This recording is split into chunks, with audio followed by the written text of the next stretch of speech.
días.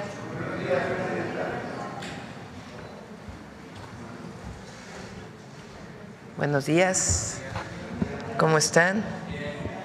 Qué bueno. Bien, también. Bueno, el día de hoy vamos a hablar de trenes, de los avances del tren México-Pachuca, México-Querétaro, Querétaro-Irapuato y Saltillo-Nuevo Laredo. ¿Qué dijeron? Ah, de Sonora también. Les digo que aquí está sobre representado Sonora en la mañanera.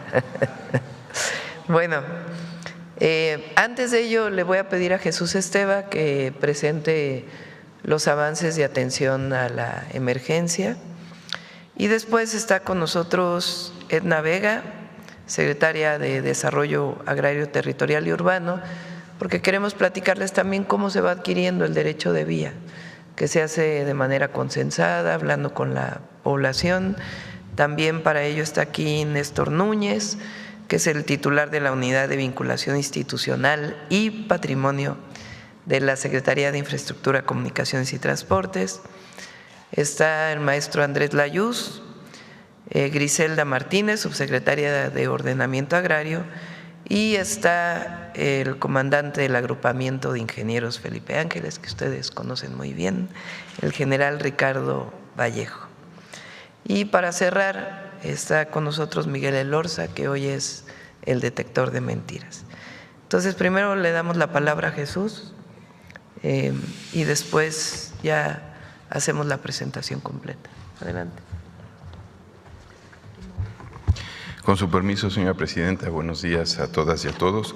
A continuación, informo los avances en la atención de la emergencia. Comenzamos con la primera. En total, las localidades ya comunicadas son 195 de 288. Esto representa cercano al 70% de comunidades que ya tienen paso. Adelante. En el caso de atención de servicios de la energía eléctrica, tenemos que Hidalgo ya está al 97.64%, Puebla, Querétaro y San Luis Potosí ya están con servicio completo y Veracruz 99.93%, esto dando 99.38% de localidades y de comunidades ya con energía eléctrica. Adelante. En cuanto a escuelas, tenemos 979 de 1,351 escuelas ya atendidas. Esto representa cerca del 72% del universo a trabajar. La siguiente. En cuanto a vivienda censada, se tienen 85,221 viviendas censadas. El día de ayer fueron más de 14,000 viviendas que se censaron. Adelante. En cuanto a despensas entregadas, el día de ayer se entregaron 31,000 y se está llegando a un total de 273,448 despensas. Adelante. Y vacunas aplicadas tenemos 168,610. El día de ayer se aplicaron 23,800 vacunas. La siguiente. Y finalmente el personal atendiendo la emergencia suma 52,805 compañeras y compañeros que están laborando. Aquí están los diferentes gobiernos estatales y las diferentes dependencias que están trabajando. Y es cuanto, presidente. Gracias. ¿Quién inicia?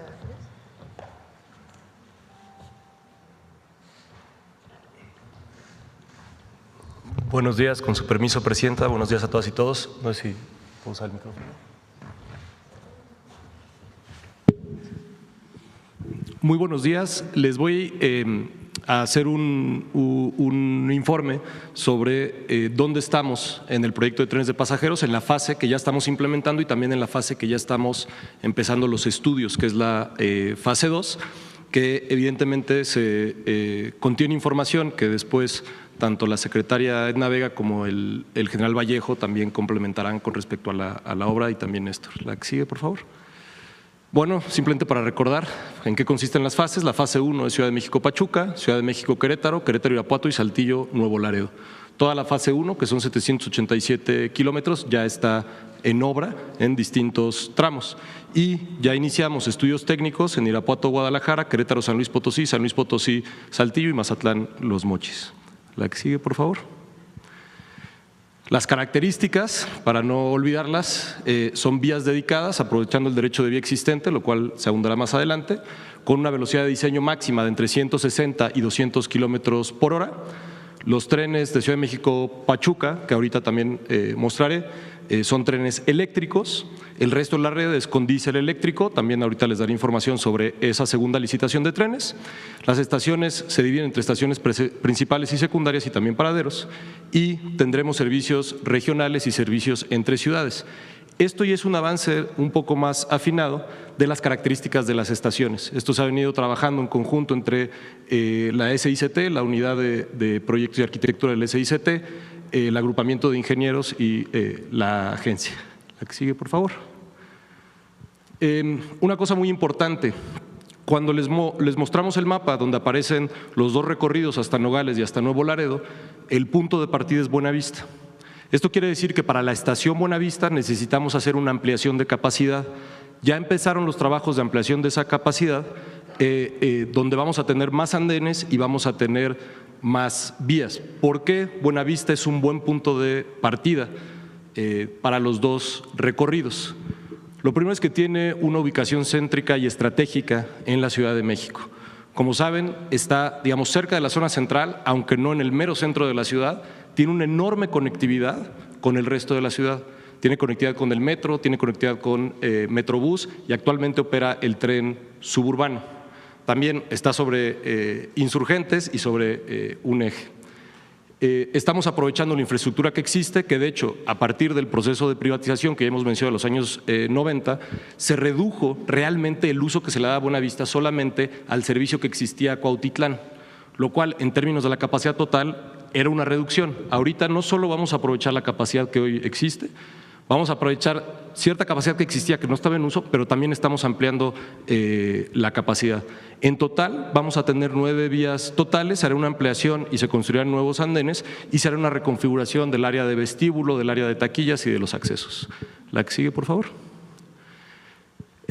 Ahorita abundará el general Vallejo, pero se ha avanzado en el tren Ciudad de México, AIFA-Pachuca, la conexión AIFA-Pachuca siendo lo más relevante del reporte actual, donde se tiene la manifestación de impacto ambiental, se han hecho las asambleas relevantes para el derecho de vía y recordemos que estamos esperando tener una demanda diaria de alrededor de 107,000 pasajeros. La que sigue, por favor. La licitación de los trenes México-Pachuca.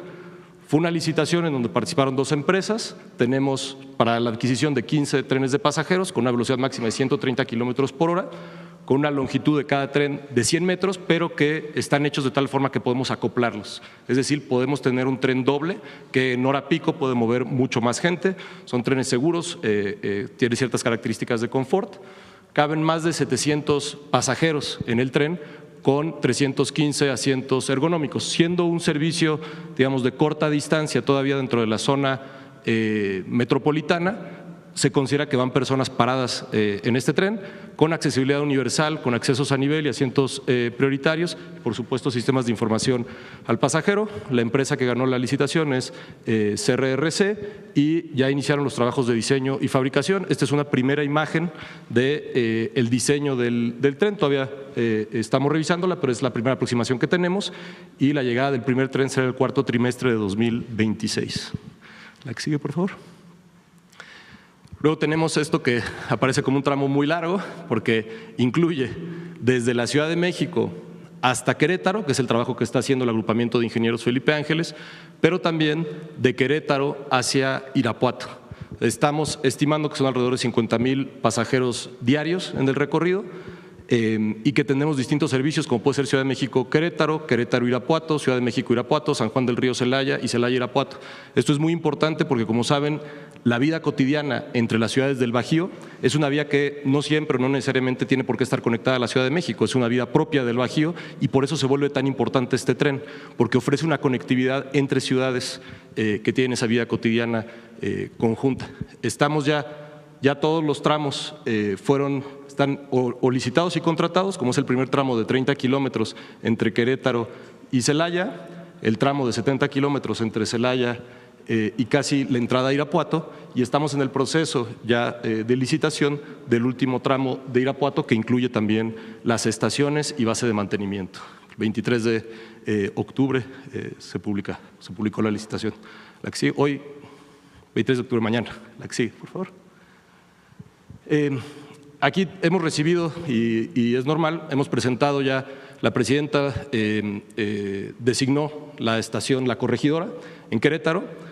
Se ha hablado en el tema, sabemos hay una conversación con tanto autoridades de Querétaro, que lleva mucho tiempo, pero también con activistas en Querétaro. Tuvimos una reunión reciente y una de las primeras cosas que me gustaría confirmar es: esta no es la estación principal. La estación principal está en el Marqués, pero vamos a tener una estación que es relevante en el centro de Querétaro. Esta estación, al estar en el centro de Querétaro, lo que vamos a hacer para poder ocupar el espacio es que se va a ocupar lo que se llama el patio antiguo, que es un patio que actualmente está en operación, que lo usa una de las concesionarias de transporte de carga. Es un área ya impactada, bastante grande, de hecho, bastante más grande que la huella de la estación, y por tanto, sé que ha salido en algunos medios, que es el Parque Alcanfores, no sufre ninguna afectación.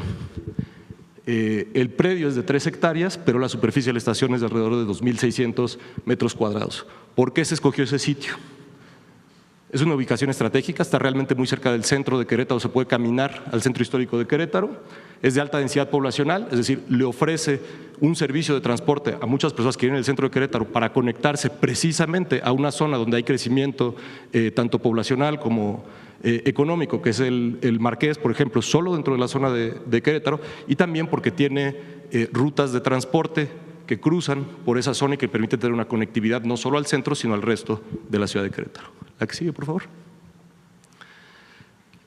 Esto es el tramo Saltillo-Nuevo Laredo del tren del Golfo de México. También, en términos de lo que ya está licitado y ya inicia obras, tenemos, primero fue el norte de Monterrey, que son 100 kilómetros hacia Bustamante y pasando Bustamante un poco, y después 136 kilómetros hasta Nuevo Laredo. Los dos ya están contratados, ya estamos iniciando obras. De hecho, aquí ahorita vamos a mostrar un video, ya tenemos un avance de obra importante acá. Estamos por iniciar, pero todavía estamos en un momento de levantamiento, se están haciendo calas y estudios de Derramadero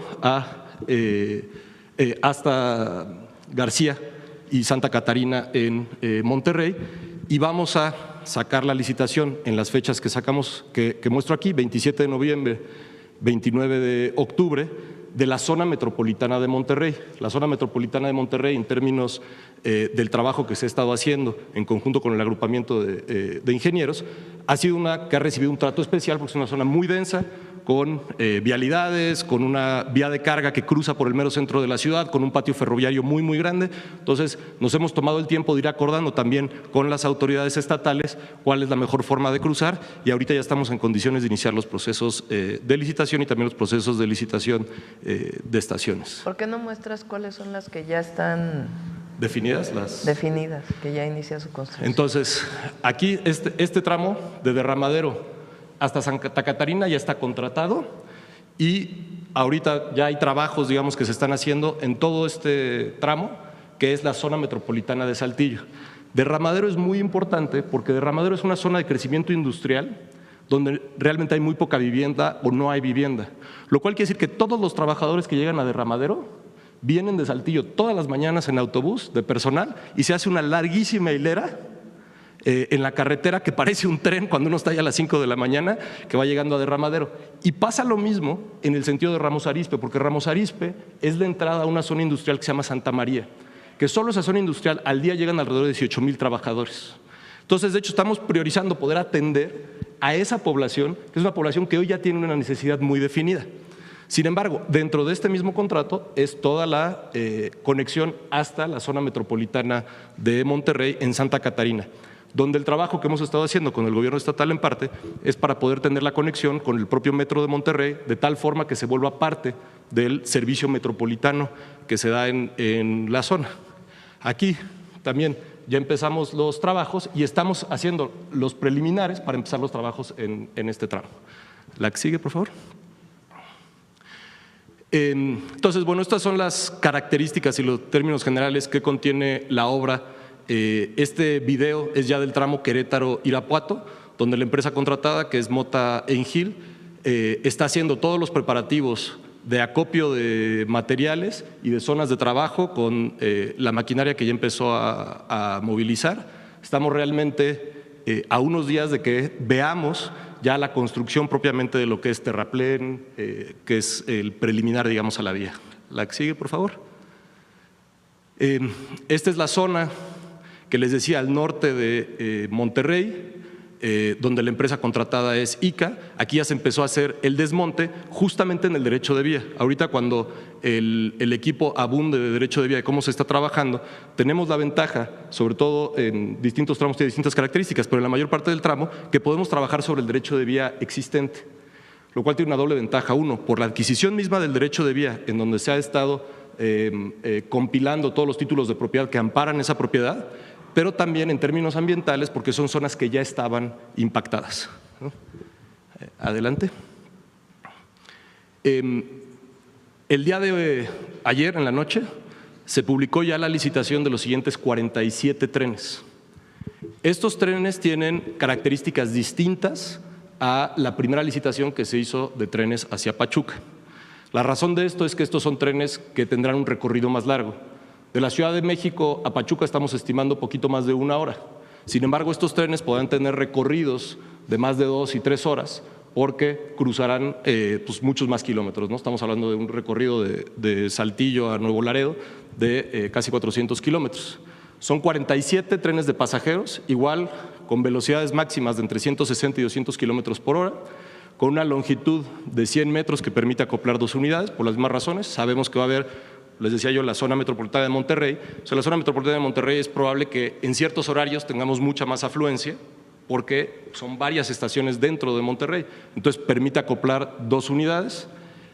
Las configuraciones de largo itinerario son de 300 pasajeros y de corto itinerario son de 600 pasajeros. Habrá trenes que harán un recorrido muy largo, entonces tienen que tener asientos un poco más amplios, un poco más cómodos, tienen que tener baño, tienen que tener un servicio de cafetería simplemente por el tiempo que está, pero hay otros de corto itinerario que realmente están dando un servicio metropolitano que no tienen que tener todas esas características, pero sí tener más capacidad para poder llevar más usuarios.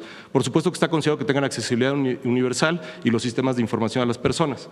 El 19 de septiembre ya habíamos publicado el proyecto de convocatoria, que es parte del proceso normal, donde se reciben comentarios de los participantes, y la publicación de convocatoria se hizo ayer en la noche para tener un fallo en el mes de noviembre. La que sigue, por favor.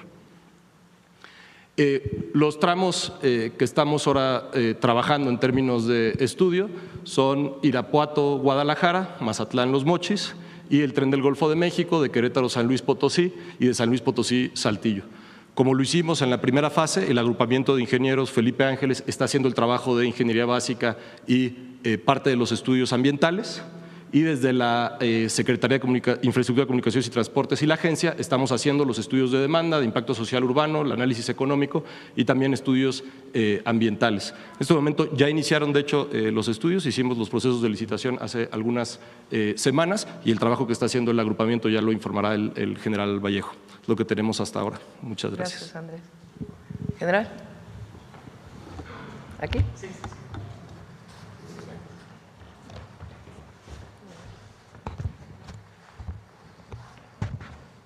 Con su permiso, señora presidenta. Hola a todas y a todos, muy buenos días. En el marco de la construcción de líneas férreas que ha emprendido el Gobierno de la República al norte del país, Defensa continúa participando de manera coordinada con las dependencias de gobierno en la construcción y proyecto de estas nuevas vías férreas. Tenemos a cargo nosotros, como ya lo mencionamos, la construcción del tren de la vía férrea de Ciudad de México a Pachuca y de Ciudad de México a Querétaro. También estamos concluyendo los estudios de ingeniería básica de los tramos de Querétaro a Irapuato y de Saltillo a Nuevo Laredo. Ya lo mencionó el maestro Alayuz. Estamos desarrollando ingeniería básica. Al rato vamos a hablar de cada uno de estos asuntos, de Querétaro a San Luis, de San Luis Potosí a Saltillo y de Mazatán a Los Mochis. Y por otra parte, en el sureste de la República estamos construyendo la infraestructura ferroviaria de carga para el Tren Maya. Vamos a entrar a detalle en cada uno de ellos. Por lo que se refiere a la vía férrea de Ciudad de México a Pachuca, como podrán observar, se trata de 57.6 kilómetros de vía férrea doble electrificada. De estos 57 kilómetros, 28 kilómetros vamos a ir en convivencia con la vía de carga. No que compartamos vías, sino que llevamos nuestras vías en convivencia con ellos. Y ello implica algunos problemas, pues porque la vía de carga ya llegó muchos años antes y tiene sus espuelas hacia la industria, sus espuelas de vía hacia la industria, y la población ya se puso próxima a la infraestructura. Habrá que dentro de eso derecho de vía mover las vías de carga, construir las nuevas vías férreas, y en eso es en lo que estamos ahorita trabajando. Estamos empeñados, llevamos un avance ya próximo al 10% y vamos incrementando geométricamente en la medida en que nuestros compañeros de SEDATU y SICT, las áreas encargadas de librarnos el derecho de vía, nos dan más tramo, entramos con más maquinaria porque ingeniería ya tenemos y presupuesto también. ¿Qué estamos haciendo? Como podrán ver en las láminas, perforando cimentaciones, pilas, colando zapatas, armando traves, estamos izando columnas y próximamente empezaremos a montar las traves que van arriba para armar la vía en los viaductos. Estamos conformando en largos tramos ya terraplenes para la construcción de vía férrea. Estamos construyendo una innumerable cantidad de obras de drenaje transversal, porque bueno, son más de 53 en las amplias zonas inundables del acceso a Pachuca, para que nuestra vía no se convierta en un dique para contener al agua, sino que permitamos el flujo hídrico. También estamos ya armando muros de contención, ustedes vieron en las láminas, precisamente donde vamos conviviendo con la vía de carga, porque tenemos un desnivel. Nuestra vía tiene mayores prestaciones porque es un tren de pasajeros de mayor velocidad, y también lo vamos a hacer en donde entremos en zonas urbanas. El muro de contención nos permitirá subir la vía y que el pateo del terraplén no llegue a las puertas o a los caminos de los vecinos que viven en estas localidades. Pues bien, hemos hablado que para ejecutar los trabajos y con la orden que tenemos de la Presidencia de la República de hacerlo lo más rápido posible, estamos trabajando simultáneamente en los 57 kilómetros. Organizamos 10 frentes de obra. 5 de ellos son de construcción pesada de viaductos, plataformas y vías férreas.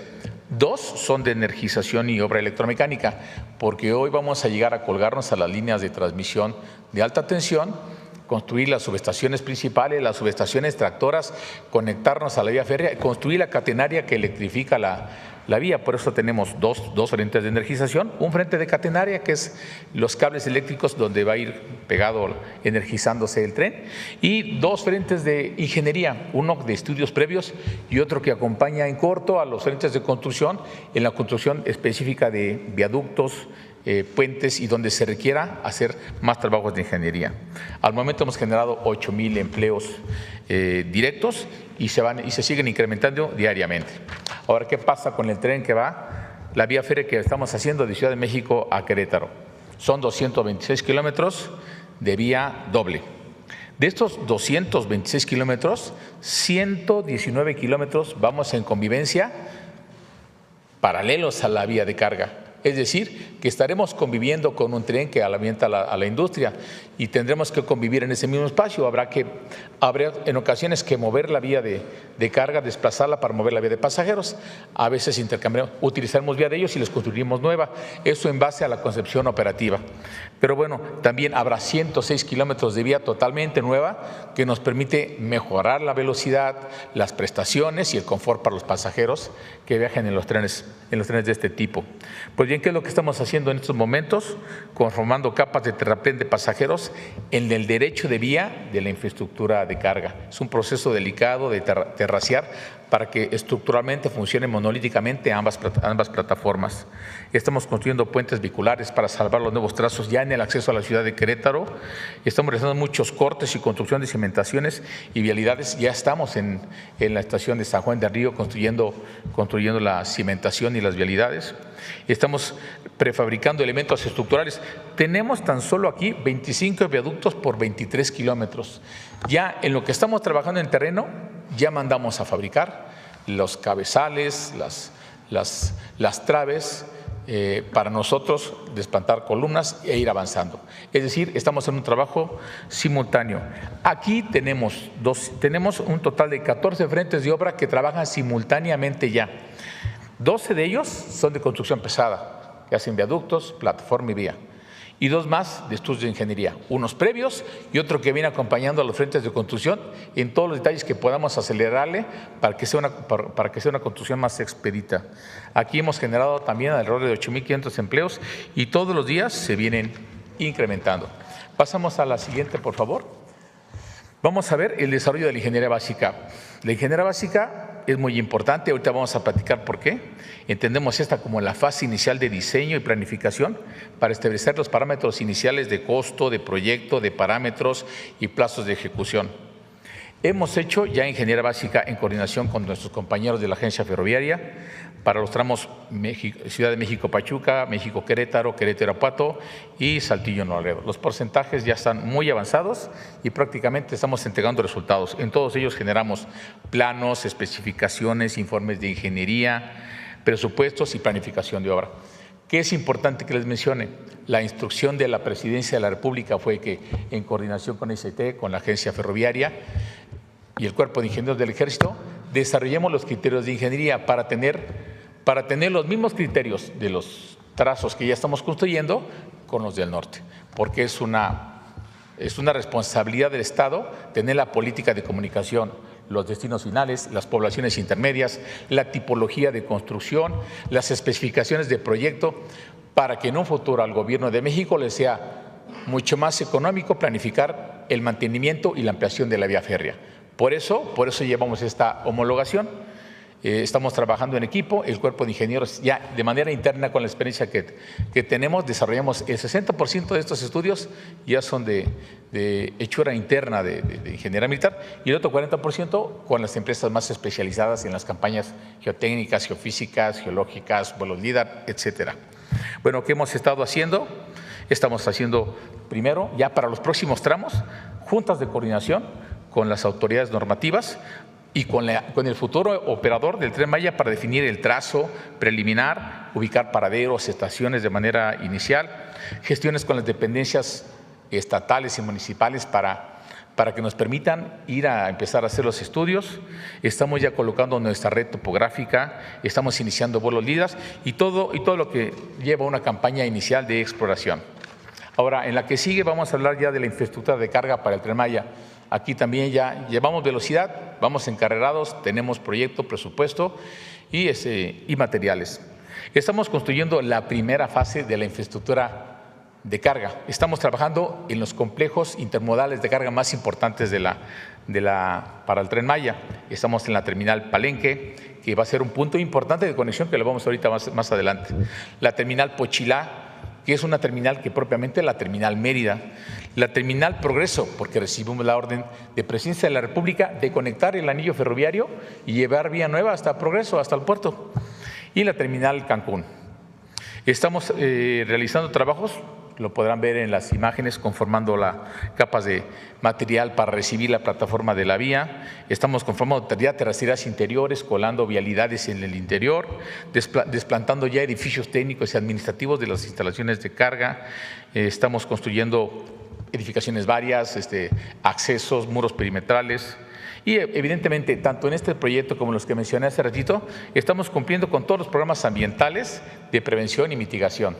Y también con nuestros compañeros del INAH vamos de la mano en la prospección y rescate arqueológico. Ahí en la península tenemos ahorita activados 7 frentes de obra, de los cuales 7 son de construcción pesada, de instalaciones, plataformas y vías, y 1 es de estudios de ingeniería de preliminar y de acompañamiento. Acá tenemos generados 9,000 empleos directos. Ahora, vamos a hablar de algo muy importante, que ya lo mencionamos, la conexión del ferrocarril del Istmo de Tehuantepec con el Tren Maya. Ahí pueden ver, miren, la imagen de la derecha es la vía principal del Tren Maya y la imagen de la izquierda, allá a escasos metros, es la vía del ferrocarril del Istmo de Tehuantepec. ¿Qué significa esto? Que estamos a nada de conectar ambas infraestructuras. Dentro de los trabajos de construcción de la infraestructura del tren carga, Defensa, en coordinación con nuestros compañeros de la Secretaría de Marina, estamos ya por realizar los trabajos de conexión del anillo ferroviario del Tren Maya con la red ferroviaria nacional a través del ferrocarril del Istmo de Tehuantepec. ¿Dónde vamos a hacer los trabajos? En Palenque. Ahí es el punto fundamental. El 5 de diciembre tendremos anillado ya todo. ¿Qué significa esto? Que vamos a conectar, les voy a dar algunos datos. La infraestructura ferroviaria en México es más o menos 17,300 kilómetros de vía principal y secundaria que está concesionada.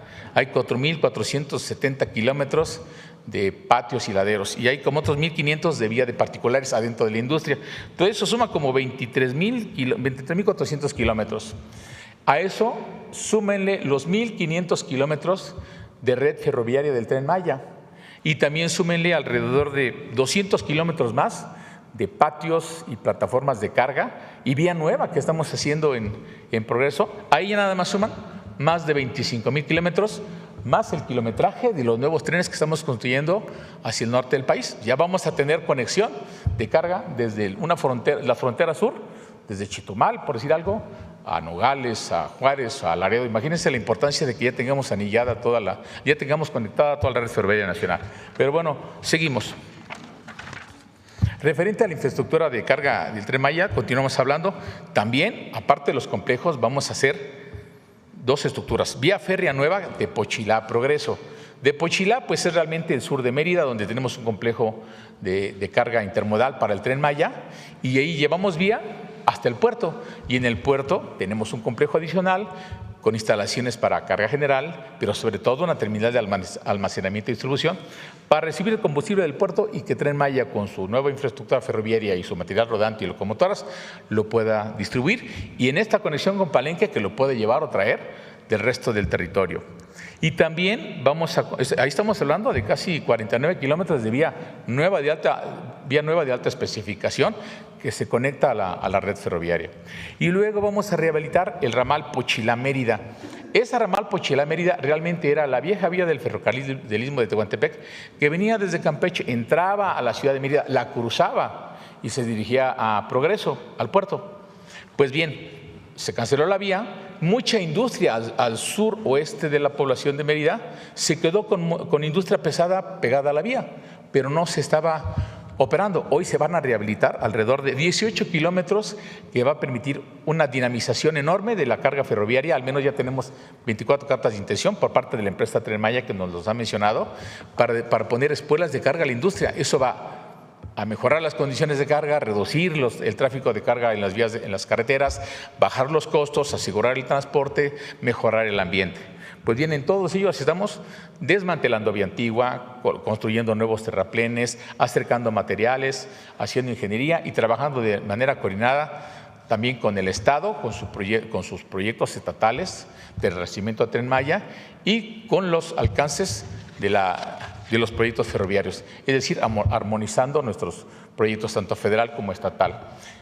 Para terminar, en todos los proyectos hay ingeniería, en todos tenemos personal, maquinaria, insumos estratégicos, tenemos dirección, tenemos recursos y no vemos un óbice que nos pueda detener, salvo seguir haciendo nuestro trabajo y pedirle la colaboración de la ciudadanía, que pues bueno, ocasionamos unas molestias durante la construcción, pero es para el beneficio de todos. Es cuanto por defensa, Presidenta. Buen día.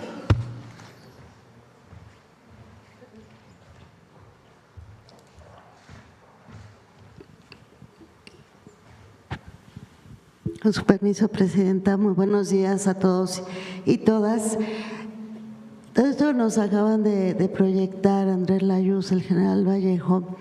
Ha sido posible por un fuerte trabajo de una coordinación de esfuerzos, si podemos pasar, que inició pues prácticamente desde la transición con la presidenta donde hubo la definición de estos grandes proyectos y con base en las experiencias previas que significaron el Tren Maya y el corredor interoceánico, es que desde las distintas instituciones tenemos muy claro cuál tendría que ser el procedimiento, la concertación con las distintas comunidades. Y esto es clave porque, si me lo permite, Presidenta, creo que con esta experiencia la verdad es que estamos prácticamente rompiendo récord en términos de tiempos, de conciliación, de negociaciones, como no se había hecho con anterioridad. Entonces, ¿cuál es la forma de coordinación de trabajo?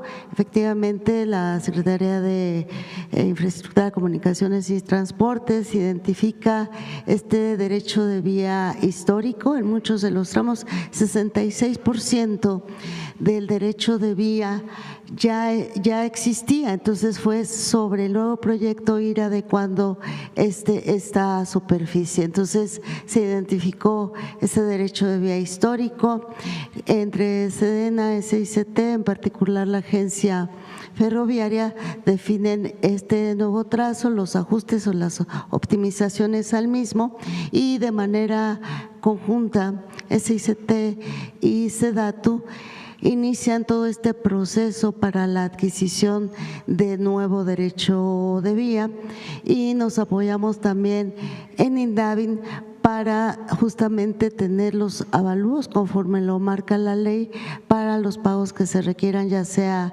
de compra a propietarios privados o a ejidatarios, a partir de este valor que establece INDAVIN. Partimos también de un avalúo maestro, que es el que nos orienta para hacer los pagos de la manera más justa que se requiere en cada lote, en cada parcela. Adelante. ¿Cuál ha sido este proceso? Primero fue, les decía, prácticamente desde que iniciamos este proceso, de quién es la propiedad. Entonces se hizo una investigación catastral, registral, de parcela por parcela, predio por predio, de a quién pertenecía, si era propiedad privada, propiedad social o incluso propiedad pública. Y a partir de este análisis, ya con el avance de los proyectos, se fueron definiendo las distintas situaciones y de ahí partimos ya para hacer la sensibilización y socialización del proyecto, que es esta parte que yo considero de la base fundamental para lograrlo. Entonces hay acercamiento con las comunidades, con las personas. Literalmente aplica visita casa por casa para ir atendiendo, exponiendo el proyecto, y quiero compartirles que la respuesta de la gente ha sido increíble. Confían en el proyecto y esa fue la base fundamental para lograrlo, y entonces se suman. Y la intención que buscamos es que las personas no se sientan afectadas, sino se sientan parte del mismo proyecto.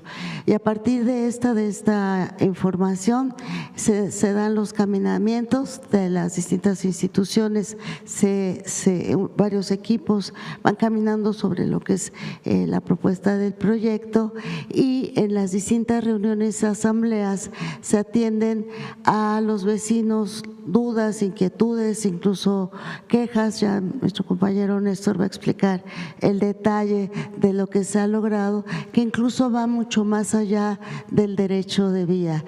Quejas de ejidatarios por falta de algunos documentos o de algunos otros temas se están atendiendo en las mismas reuniones, y eso también hace partícipes a las personas. En todo este trabajo también quisiera reconocer, participa efectivamente la SEDATU en coordinación con SICT, pero las instituciones que, de acuerdo a la ley y de acuerdo a la organización que hemos podido establecer, está la Procuraduría Agraria, el Registro Agrario Nacional, el FIFONAFE, que están sectorizadas en SEDATU y que nos permiten ir atendiendo todo esto que comenta adelante.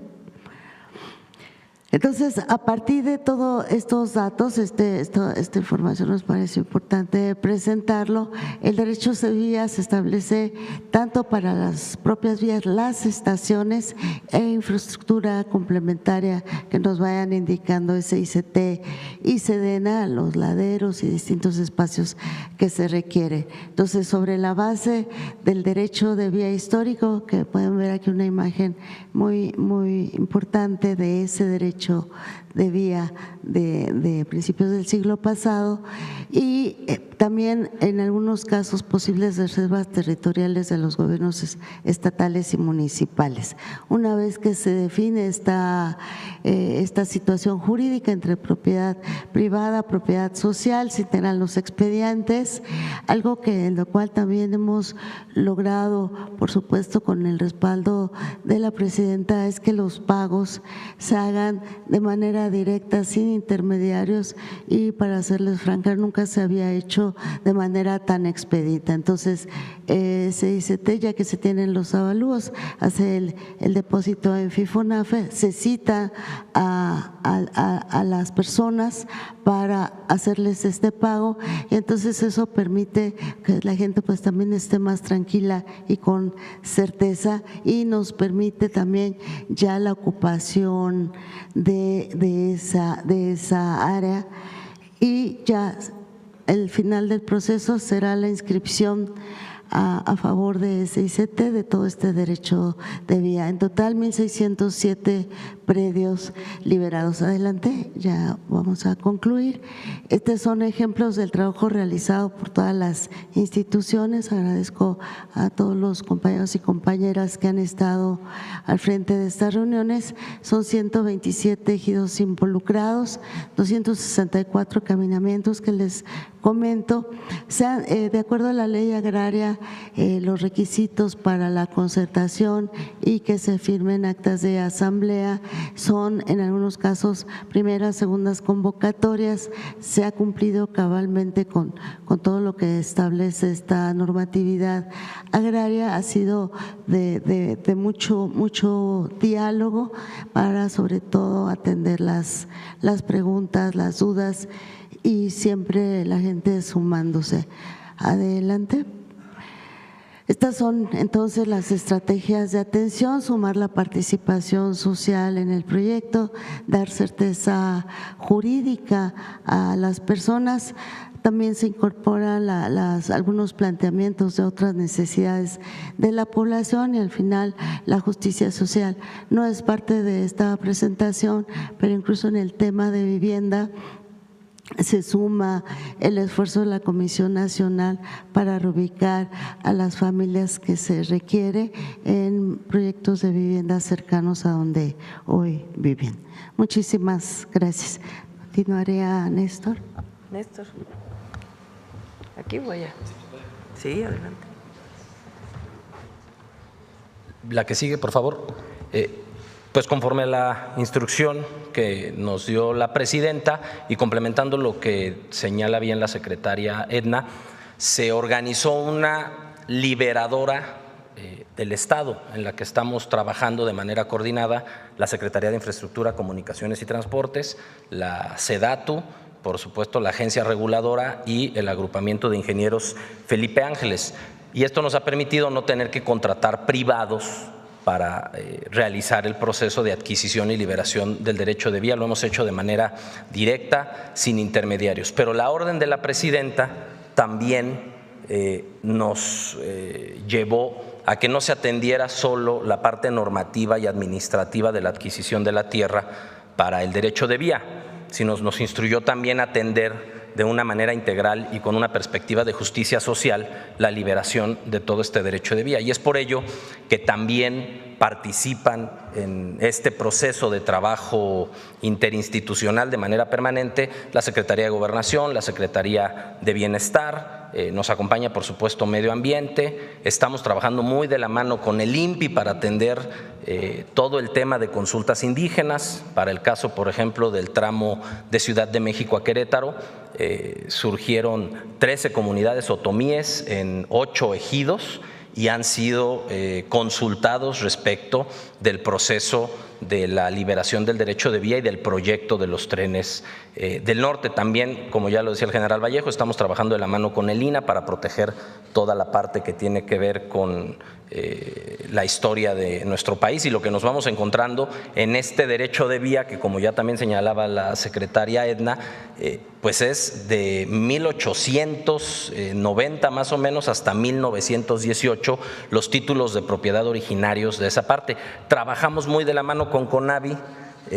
Por ejemplo, en el caso del AIFA Pachuca, nos encontramos sobre el derecho de vía algunas personas que estaban viviendo en esa zona y en coordinación con la CONAVI por instrucciones de la presidenta, no solo se les está resolviendo la parte administrativa de la liberación del derecho de vía, sino también las estamos mudando a una nueva vivienda para que tengan una relocalización justa. La que sigue, por favor. Este mapa nos permite brevemente explicar lo que decía también y complementar lo que decía la secretaria. Del lado izquierdo podemos ver el frente 5 del AIFA Pachuca, donde tenemos prácticamente el derecho de vía liberado y se alcanzan a ver, por un lado, la infraestructura complementaria que nos solicita la agencia y que nos solicita el agrupamiento de ingenieros Felipe Ángeles, talleres y cocheras y la subestación que son para la operación del tren y por supuesto al final la estación Pachuca Mineral de la Reforma a donde llegarán los trenes una vez concluida la obra. Y del lado derecho nos parece también importante que se vea de manera muy gráfica cómo está funcionando. En verde vemos el derecho de vía existente, que la decisión de la presidenta de trabajar sobre ese derecho de vía ha sido muy importante porque nos ha permitido y nos ha facilitado el arranque del trabajo lo antes posible, y en amarillo lo que normalmente en promedio nos pide el agrupamiento de ingenieros Felipe Ángeles y la agencia reguladora de ampliar el derecho de vía, y sobre eso vamos avanzando. La que sigue, por favor.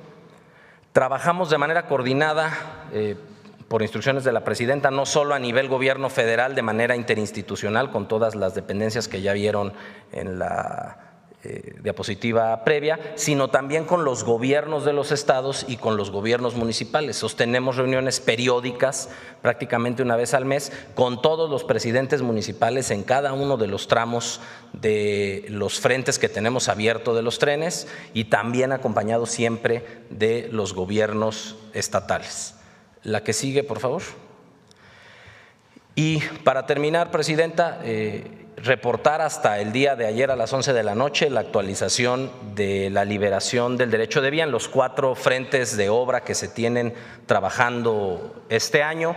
En el caso del AIFA Pachuca, vamos al 93%, donde hemos avanzado con los 14 ejidos que tenemos localizados dentro de los 57 kilómetros y se ha trabajado con 144 personas físicas de propiedad privada y 91 personas morales también en propiedad privada. En el caso de Ciudad de México, Querétaro, que estamos también al 70% del avance de la liberación del derecho de vía, igual con los ejidos atendiéndolos en la ruta de la propiedad social y este número de 600 personas físicas en la negociación de propiedad privada y 76 personas morales. En el caso de Querétaro, Irapuato y Saltillo Nuevo Laredo, el derecho de vía histórico nos permite estar a un 85% de derecho de vía disponible para trabajar. En este caso ya no es con el agrupamiento de ingenieros militares, sino con los consorcios que ganaron las licitaciones. Y bueno, como también lo decía bien la secretaria Edna, hemos liberado prácticamente del mes de mayo para acá 23.140.048 metros cuadrados, atendiendo 127 ejidos, 1.108 personas físicas en la negociación de propiedad privada y 239 personas morales. Y terminaría diciendo, presidenta, que también, como lo está haciendo el agrupamiento de ingenieros y la agencia reguladora, tanto SEDATU como vinculación de la SICT, estamos trabajando ya también en la identificación de la propiedad de los nuevos trazos que empezarán el año que viene. Muchas gracias. Bueno, pues agradecer mucho a toda la población que ha ayudado muchísimo al avance que se tiene de los trenes, ejidos, personas, comunidades, municipios, todos han estado, no hemos tenido realmente ningún problema. Y además, pues, como se menciona aquí, es importante que se conozca no hay intermediarios en la liberación del derecho de vía. Si se va a adquirir un pedazo de tierra para que pueda pasar el tren, se habla directamente con el municipio, con el ejido, se hacen asambleas, se explica el proyecto y los pagos son de manera directa, sin ningún intermediario. Entonces, sobre todo, agradecer a la población pues toda la cooperación que ha habido y como ven pues va muy, muy avanzado. Ponle otra vez el de Pachuca, vamos a estar ahí el sábado, vamos a ir a Pachuca a ver, a hacer una revisión de los avances de la atención a la emergencia y nos vamos a detener en esta parte que ya tiene, como ven, pues un avance muy, muy significativo.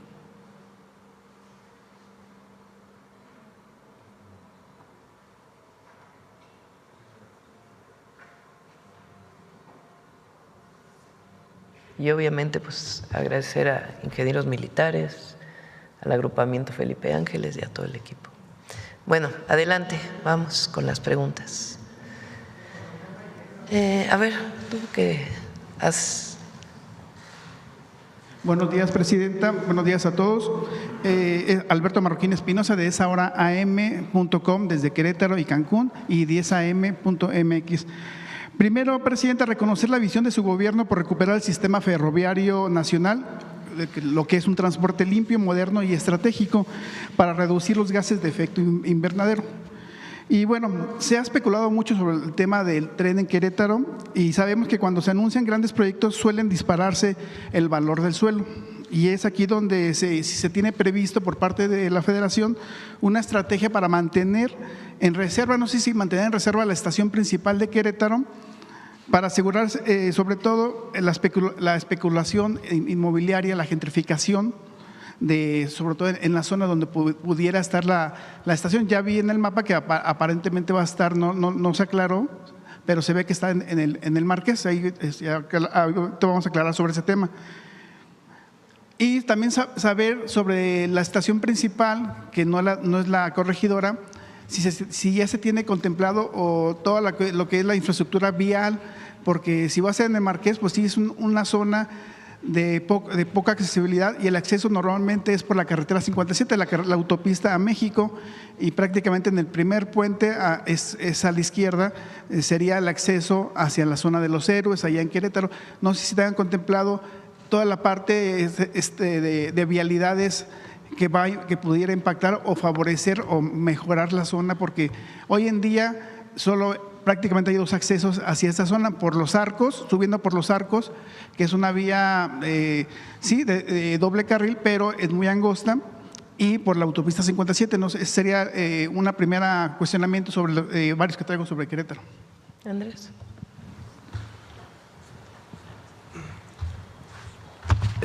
Sí, la consideración de la estación en el Marqués y la zona del Marqués, vamos a decirle zona porque vamos a determinar el sitio en específico más adelante, tiene de hecho la virtud que tiene mucha conectividad. Si ustedes ven lo que ha sucedido con la zona metropolitana, el desarrollo de la zona metropolitana de Querétaro, porque el Marqués no es municipio de Querétaro, pues es el Marqués, pero en realidad es la zona metropolitana, desde el aeropuerto hasta el centro, pero también el crecimiento que ha habido hacia el norte. Y lo que tenemos son vialidades, que algunas son carreteras, originalmente carreteras sencillas, como es la 200, la 57, pero también los libramientos que se han construido hacia el norte de Querétaro. ¿Qué es lo que permite esa localización?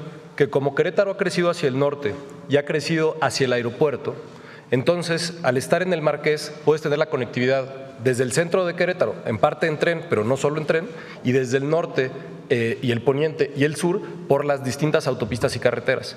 Esas conexiones, y estamos evaluando en parte con el gobierno de Querétaro, cuáles son las mejores conexiones que se pueden hacer, pero de hecho sí hay disponibilidad de vialidad en el sentido de la conexión que se da a toda la zona metropolitana. Ok.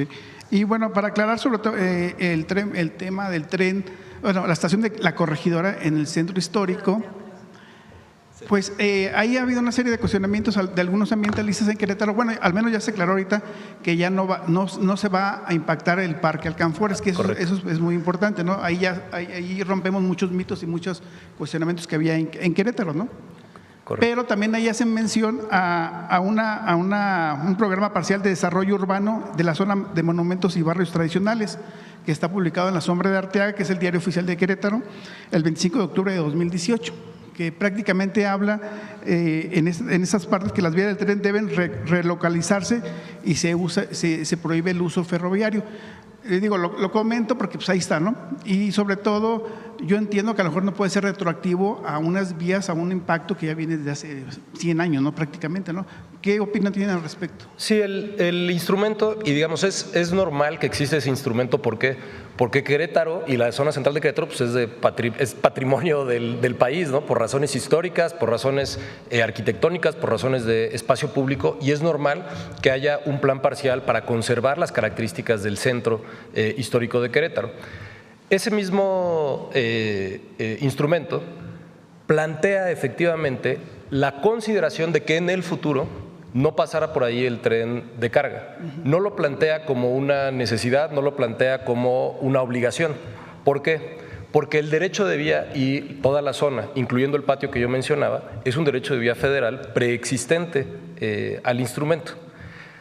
Pero más importante, ¿qué es lo que hace tener por ahí el tren de pasajeros? Es que precisamente a ese patrimonio histórico le da acceso a todo el país. Si usted ve la red que tenemos en este momento planteada, nada más de lo que estamos en construcción, estamos conectando alrededor de 25-30% de la población.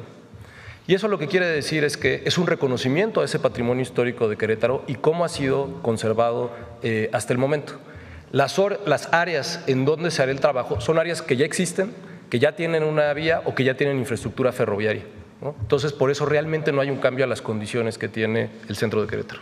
Y en materia de movilidad, en esa zona del centro histórico de Querétaro, pues el acceso a la antigua estación, donde va a estar a un lado la estación La Corregidora, pues es por Avenida Universidad, que es la Avenida del Río, pero es una avenida muy colapsada con tráfico, porque incluso como ahí también hay una ciclovía, en un semáforo puede hacer 8 paradas, el semáforo primero da acceso a los peatones y luego otro semáforo a los ciclistas y luego a los vehículos. Son muy tardados, sobre todo en esa zona de Avenida Universidad. ¿Cómo tienen contemplados el tema de la movilidad y el acceso? Porque obviamente son calles muy angostas que llegan hacia la estación, a la antigua estación hoy en día. De hecho, justamente una de las virtudes de la cercanía con Avenida Universidad, pero no solo, es que por ahí pasa el transporte público de Querétaro.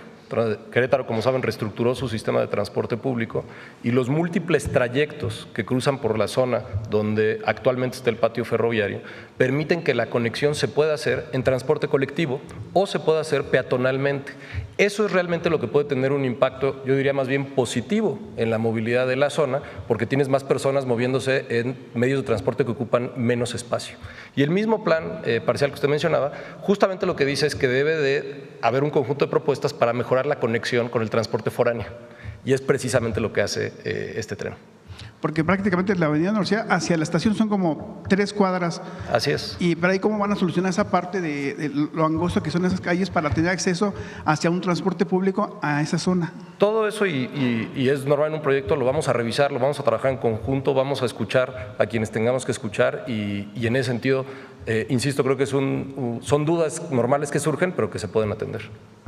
Se ha considerado también, la estación principal en la zona norponiente, por donde está el libramiento norponiente, hacia Celaya, Cuota. No sé si han considerado esa opción.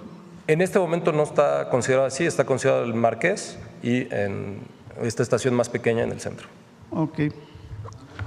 Bueno, pues muchas gracias. Ayuda mucho a Querétaro el tren. Hay muchas familias, mucha gente que se traslada de Querétaro a la Ciudad de México. La carretera México-Querétaro pues es una de las más saturadas de todo el país. Lleva muchísimo transporte de carga y también de pasajeros. Entonces, al tener un tren, pues quien vive en Querétaro y va a venir a la Ciudad de México o cuando esté listo hacia el Bajío o hacia San Luis Potosí, pues van a tener la opción de utilizar el tren de pasajeros. Y es muy benéfico para todos aquellos que se trasladan o para aquellos de la Ciudad de México que también se trasladan a Querétaro y que hacen muchos viajes, pues particularmente a toda la zona industrial que hoy existe en Querétaro. Entonces va a ser muy benéfico. Un dato de emergencia, a ver acá. Muy buenos días, Presidenta. Melina Ochoa, reportera de UNO TV. Sobre el tema de afectaciones por las lluvias, primero conocer, hoy inicia la entrega de este apoyo de 20,000 pesos por vivienda y también de su voz conocer pues las personas que lamentablemente fallecieron, cómo va este dato de fallecidos y personas no localizadas, por favor, para empezar. Sí, ponlo en el por favor, en el micrositio, por favor. Ahí donde dice personas. Ahí está.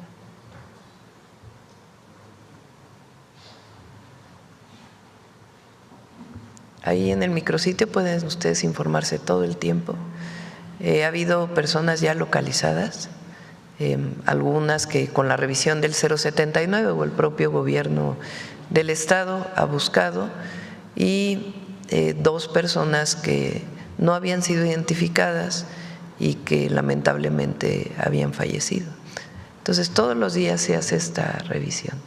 Ahora, es muy importante la entrega. ¿Cómo hacemos el apoyo? Es de manera directa. Se pone un módulo de los servidores de la Nación, de la Secretaría de Bienestar, después del censo. Entonces, cuando se hace el censo, se ve, es decir, se ubica la zona afectada en un municipio. Por ejemplo, en el caso de Álamo, pues prácticamente es todo la Álamo que fue afectado. En Poza Rica es como una tercera parte de Poza Rica que fue afectada. Entonces, se ubica la zona que fue afectada y ahí servidoras y servidores de la Nación van con un formato haciendo el censo. Cuando termina el levantamiento del censo, se les deja un cintillo que tiene un número y que está identificado con el nombre de la persona que es jefe o jefa de la familia. Entonces, con ese cintillo se va al módulo de bienestar y ahí se les entrega el recurso. Ahí en ese módulo de bienestar se les va a dar un cupón para una despensa o para 2 despensas y para los enseres domésticos. Entonces, de ahí, después de haber recibido su primer apoyo, van a poder ir a recoger su despensa. Entonces, como ven, pues no hay intermediarios, no hay nadie que pudiera falsamente decir que es damnificado cuando no lo es. Es un trabajo de mucha dedicación que se hace y al mismo tiempo muy expedito en la entrega de los recursos. Hoy inicia en Veracruz, en Puebla, en Querétaro y en San Luis Potosí. Y el domingo inicia en Hidalgo, porque Hidalgo es el estado que todavía tiene más localidades a las que no se ha podido acceder por tierra. Presidenta, sobre el tema del modelo universal, que el día de ayer anuncia modelo universal de cáncer en México, preguntarle cómo le hará IMSS e ISSSTE si en ocasiones la propia cita médica general tarda hasta bastantes meses, hasta un año en… ¿Cómo van a poder agilizar que este modelo… Primero porque va a haber más servicios, vamos a ponerlo así. Es decir, va a haber áreas especializadas en centros de salud, en unidades de medicina familiar o en hospitales dedicados exclusivamente para la mastografía y el ultrasonido. Entonces, al comprar 1,000 equipos más, pues evidentemente se va a reducir el tiempo para poder acceder a tu cita para tu revisión. Ayer lo comentábamos, la Organización Mundial de la Salud orienta a que sea la mastografía y el ultrasonido una vez cada 2 años. Esa es la orientación. Entonces, con base en ellos se están comprando los equipos para poder atender pues a cerca de entre 20 y 25 millones de mujeres mexicanas que necesitan acceder, mayores de 40 años, que es la población específica la que tiene que hacerse estos estudios. Al ampliar el servicio, pues vas a tener menos tiempo de espera. Después de ahí, el problema cuando te hacen una mastografía pues es quién la va a interpretar. Entonces vamos a poner 20 centros de interpretación en el país, además de algunos que ya existen, de tal manera que la imagen va a viajar por internet con la personificación, digamos, qué persona es Claudia Sheinbaum, mastografía número 524, llegó al centro de interpretación y ahí se hace la interpretación de si hay algún riesgo. Se informa en los siguientes días a la mujer de que tiene algún riesgo y de ahí se le orienta a lo que vamos a construir, que son los centros oncológicos, más los que ya existen, por lo menos un centro oncológico de atención a la mujer por estado. Ahí, si es necesario, se hace la biopsia y la interpretación de esa biopsia con patólogos y también con genetistas. De ahí, si requieres operación, ahí mismo en ese centro oncológico se hará la operación. Si requieres quimioterapia, en ese centro oncológico se hará la quimioterapia, y si se requiere radioterapia, pues ya se va a orientar a ciertos centros específicos. Entonces, lo importante es reducir los tiempos para poder salvar vidas, porque hoy son tiempos muy largos entre que te detectan la probabilidad de que tengas cáncer y el momento de tu atención. Y el objetivo de ampliar los servicios pues es reducir los tiempos. Ahora, ¿cómo se va a hacer el Servicio Universal de Salud? El Servicio Universal de Salud se va a hacer con una cámara de compensación, se llama. Para eso necesita digitalizarse todos los servicios. Entonces, llega Claudia Sheinbaum al IMSS y yo tengo ISSSTE, pero resulta que estoy en un lugar donde no puedo acceder a mi centro de salud porque salí fuera de la Ciudad de México y me queda más cerca para cualquier tema, sea este en específico de atención de cáncer o posteriormente lo vamos a hacer para todos los servicios, me queda más cerca una clínica del IMSS, una unidad de medicina familiar. El IMSS te registra y en 2 meses tiene que pedirle el recurso al ISSSTE de la atención que recibió la derechohabiente Claudia Sheinbaum del ISSSTE, que se atendió en el IMSS. Entonces, para poder hacer los servicios universales se requiere la digitalización de todos los servicios y una cámara de compensación se llama, para que si me atendí en un hospital que no corresponde a mi derechohabiencia, esa institución le pueda decir al ISSSTE, pues atendí a esta persona y se haga la transferencia de los recursos. O si del IMSS se atendió en el ISSSTE igualmente, o si el IMSS Bienestar atendió un derechohabiente del IMSS, entonces se puede hacer eso. Eso no tendría que ver con el paciente. El paciente llega a un lugar y lo atienden. Todo lo demás lo harían las propias instituciones del gobierno. En otro tema, Presidenta, sobre esta iniciativa Ley de Trabajo, 40 horas a la semana que sería presentada para noviembre, hay estudiantes de medicina que trabajan guardias de 72 horas continuas en instituciones públicas o privadas. ¿Ahí cómo sería? ¿Qué opinión sobre esta específica situación? En general, los internados o residencias son becas, no son, digamos, contratación. Es cierto que tiene que haber mejores condiciones y lo está buscando la Secretaría de Salud y en su momento pues vamos a buscar que así sea. Presidente, en otro tema, sobre estos llamados nuevos impuestos para 2026, hay dudas entre la población, ¿no?, sobre lo que está impulsando como tal el gobierno en esta Ley de Ingresos 2026 sobre aumentar impuestos a los contribuyentes. No hay impuestos a los contribuyentes, más impuestos, no hay. Se le está cobrando a los bancos sobre lo que estaban acostumbrados a deducir del FOBAPROA, del IPAB, entonces se le está cobrando a los bancos. Hay una actualización en algunos impuestos que no habían existido, como por ejemplo las cuotas de migración, que es muy poco en realidad.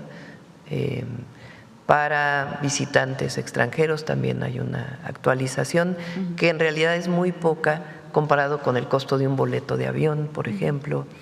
Hay actualizaciones en ese sentido. Lo único que pudiera afectarle a la población es el refresco, las bebidas azucaradas. ¿Qué orientamos nosotros para que no afecte tu bolsillo? En vez de comprar 30 latas de refresco en un mes, compra 29. Te va a ayudar a tu salud y no vas a pagar más impuestos. Entonces, por eso decimos que no es recaudatorio, sino es una orientación a la población de que con el mismo recurso que tú hoy utilizas para comprar bebidas azucaradas, pues utilices ese mismo recurso, solamente que compres menos y te va a beneficiar a tu salud. Entonces, en realidad no hay nada que afecte a la población más que lo que representa el aumento a la inflación, que normalmente se hace todos los años. Presidenta, ¿estos recursos serían utilizados o son para que los programas sociales continúen operando o esta recuperación de los impuestos que están planeados para el 2026, cuál sería su destino y si no se pudo recortar? Estamos estimando que nada más con la mejora recuerden que entre el año pasado y este año recaudamos 500,000 millones más, 500,000 millones. Sin aumentar impuestos, nada más recaudando mejor.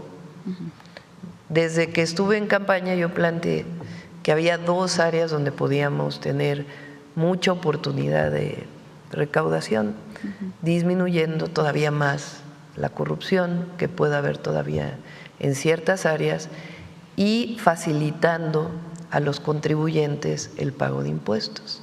Entonces, ¿qué hicimos? Se redujo muy importante todos los requisitos para poder registrar tu RFC, para poder sacar tu firma electrónica, en fin, muchos requisitos del SAT se redujeron de manera muy importante. Eso hizo que hubiera más contribuyentes, que la gente viera que es más fácil registrarte ante el SAT y entonces hay más contribuyentes. Y la otra es aduanas, donde hemos metido controles en las aduanas. Ahora, el año que entra, ¿cómo pensamos la mayor parte de la recaudación adicional? Aduanas va a tener ya prácticamente todos sus sistemas que se llaman no intrusivos, rayos X y muchas otras cosas que se compraron desde el periodo del presidente López Obrador, que están llegando este año y que se están instalando. Eso va a facilitar mucho que no haya evasión fiscal en las aduanas. Y por otro lado, todo lo que estamos haciendo para evitar las factureras. Todavía existen, lamentablemente, empresas que facturan de manera ilegal. ¿Cómo hacen? Crean una empresa, le facturan IVA o ICR a otra empresa, esa otra empresa factura otra, esa empresa factura otra, y en 3 días desaparece la empresa. Entonces el SAT ahora va a tener muchos más controles para poder evitar o disminuir pues esta evasión fiscal que se da con las factureras. Además, pues está la nueva ley de aduanas. Esta nueva ley de aduanas pues hace corresponsables a todos de algún ilícito que se comete en alguna aduana que esté evadiendo impuestos. Entonces, el año que entra pensamos recaudar cerca de 400,000 millones de pesos más. ¿Cómo se va a hacer? Evitando la corrupción. O sea, todavía en las áreas en donde exista. Y esa corrupción, pues es mucho de evasión fiscal que se hace por terceros. Entonces, eso es lo que nos va a ayudar. A la gente realmente no hay mayores contribuciones. Presidenta, por último, en tema deportivo, ¿cómo van los avances pues para el Mundial 2026? El lunes yo creo que ya lo presentamos, lo íbamos a presentar este lunes, pero pues por la emergencia decidimos posponerlo una semana. Entonces el lunes que viene presentamos cómo van los avances de los preparativos del Mundial. Perdón, Presidenta, una duda específica, ¿por qué México tendrá una plataforma de intercambio de boletos exclusiva para el país, a diferencia de los demás países que pueden entrar a la plataforma de reventa de FIFA? Eso no lo decide el gobierno, es FIFA. Aquí va a venir el representante de FIFA en México el lunes y ahí pueden hacerle pues las preguntas. Lo que tiene que ver con venta de boletos, etcétera, está vinculado con la FIFA y los organizadores mexicanos. Gracias. ¿Quién más? A ver, ¿quién más? A ver, aquí el compañero.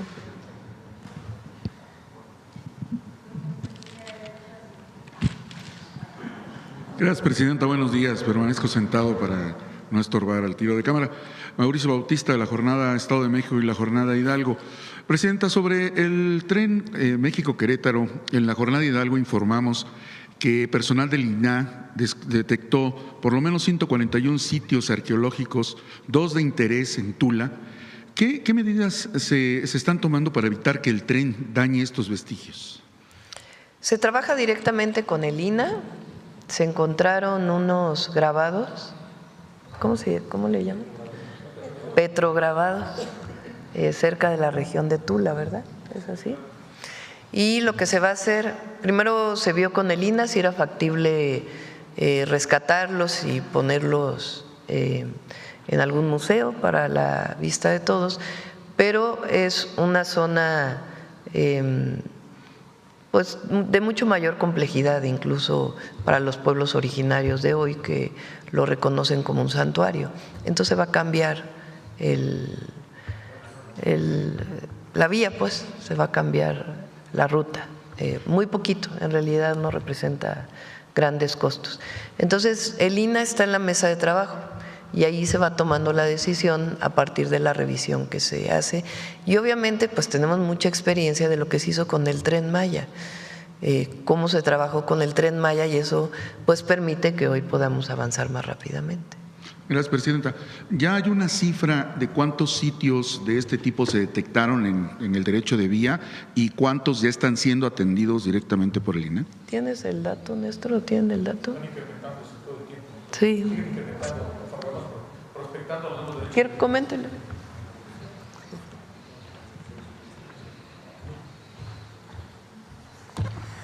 Gracias, con permiso. Hablábamos de que tenemos en el tramo son 226 kilómetros, de los cuales son 119 kilómetros en un derecho de vía ya impactado.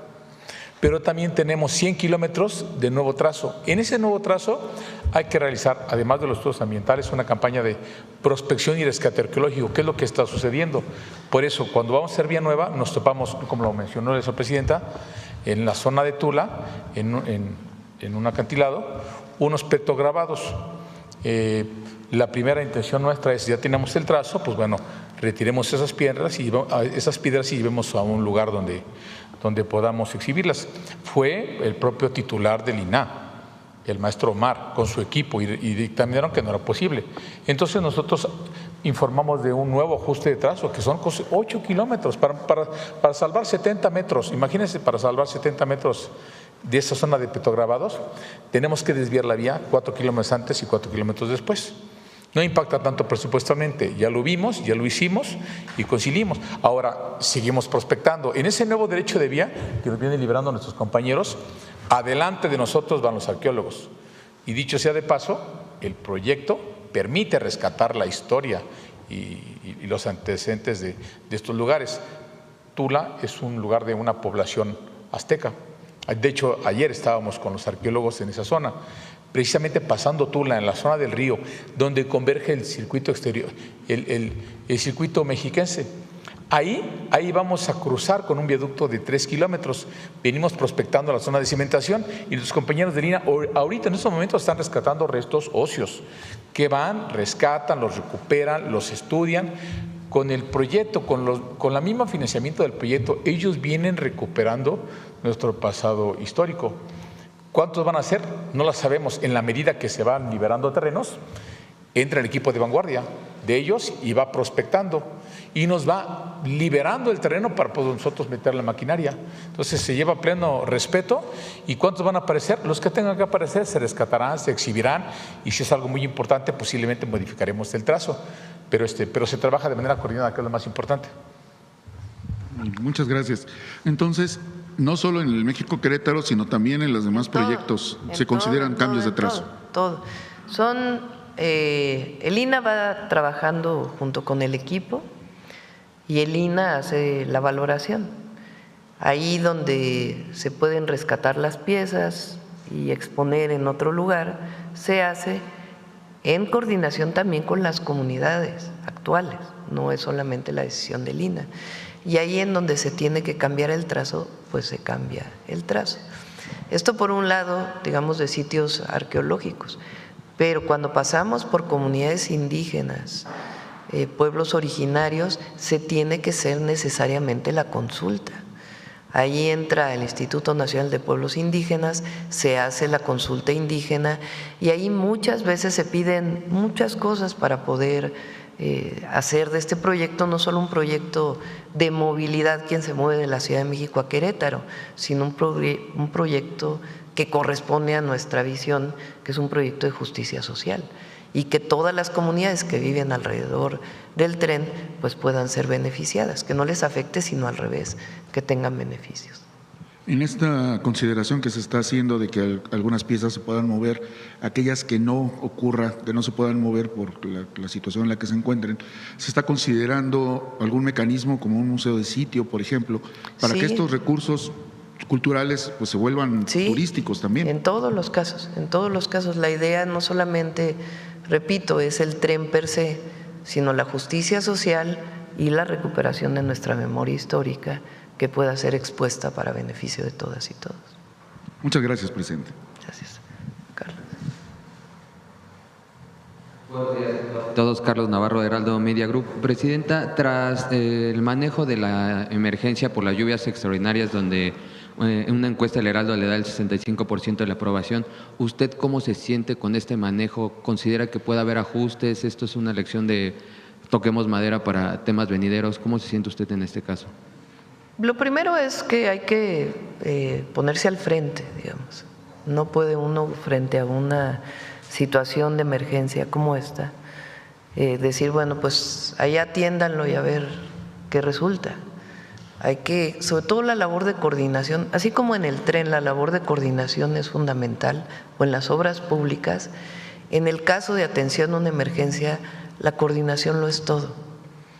Si no tenemos una coordinación y una responsabilidad a cada una de las instituciones que lo desarrollen con profesionalismo y con mucha entrega y con amor a la gente, pues entonces te puedes pisar los talones, como se dice normalmente, o como se dice en esta forma de expresarnos de los mexicanos.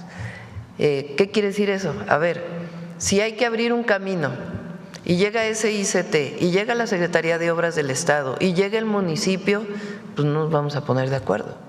Entonces, si tenemos tantos caminos cerrados, pues lo primero hay que decir, a ver, a ti Estado te toca esto, a ti SICT te toca esto, a ti te toca esto, Defensa le toca los puentes aéreos de Hidalgo, Marina le toca los puentes aéreos de Veracruz. Es decir, hay que delegar, pero al mismo tiempo bajo una coordinación permanente. Todavía hay muchos caminos que hay que atender. Entonces, todas las noches nos estamos reuniendo para ver qué avance hay, cómo avanzamos, si hay algún problema de falta de máquinas, etcétera. Entonces, es muy importante ponerse al frente de la coordinación con los estados, con los municipios y de nuestro propio equipo, y delegar o dar responsabilidades por zona, más que delegar, dar responsabilidades por zona. Les recuerdo, por ejemplo, en Veracruz, el equipo de Conagua está atendiendo la limpieza de Poza Rica. Mandamos primero a María Luisa Albores a la zona de Álamo, al municipio de Álamo, para encargarse de la coordinación de la limpieza. Todo esto en coordinación con el gobierno del estado. María Luisa ya regresó y ahora se fue Estela Damián para poderle dar continuidad junto con Beatriz Olivares. Sebastián está en El Higo, José Luis Rodríguez está en Tempoal, pero así en distintos lugares. Jesús está encargado de abrir los caminos de una región de Hidalgo y la Secretaría de Obras de Hidalgo está encargada de otra región. Entonces, muy importante la coordinación, lo es todo. Si no hay coordinación, difícilmente puedes saber cuáles son los avances cotidianos.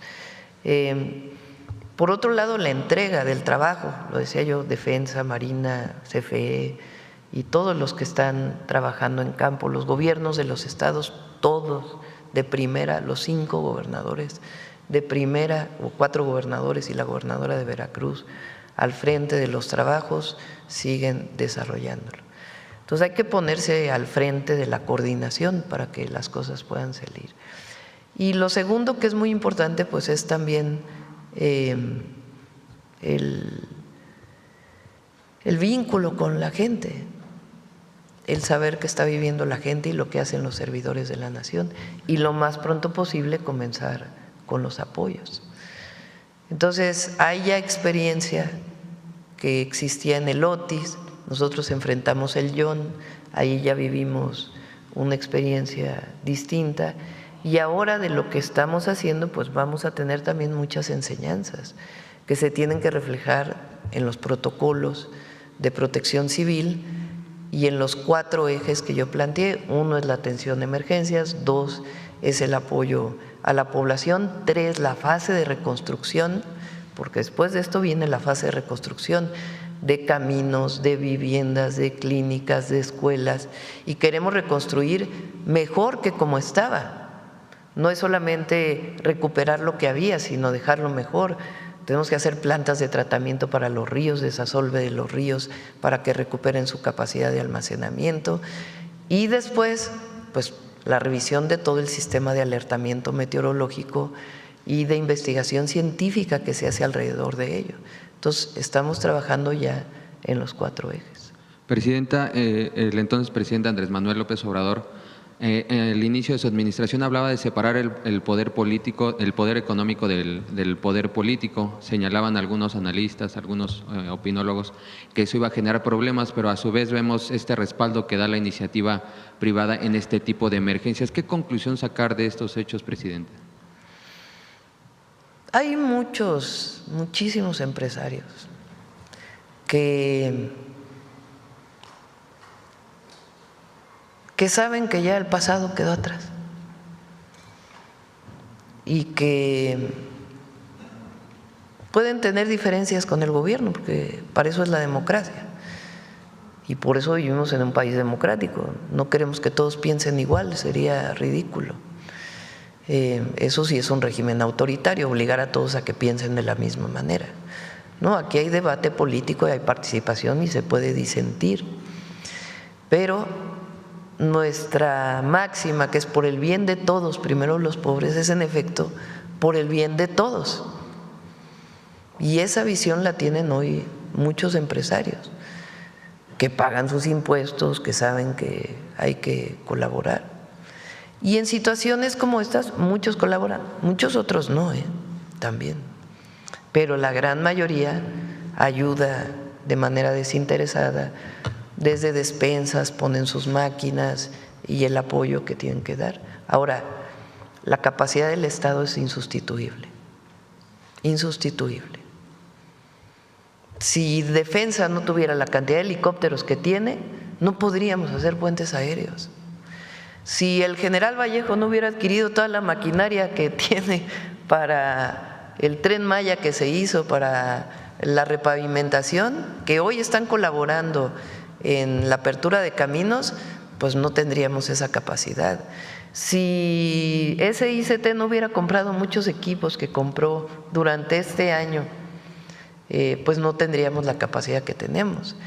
Ahora incluso estamos revisando qué otros equipos tenemos que adquirir, por ejemplo, para el desasolve de ríos, porque está bien que haya contratación del gobierno a privados, pero no podemos depender completamente de eso. Imagínense si CFE no tuviera 100 plantas de emergencia, 200, no sé cuántas tiene en este momento.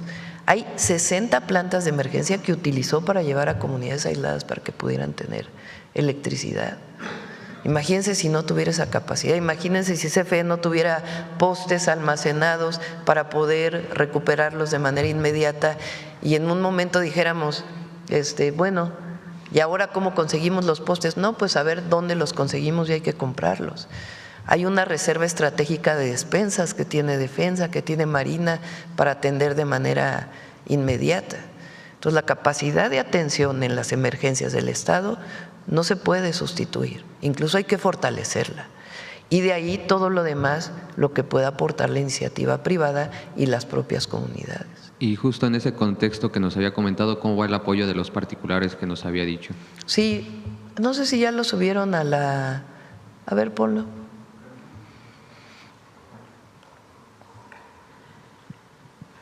Al micrositio.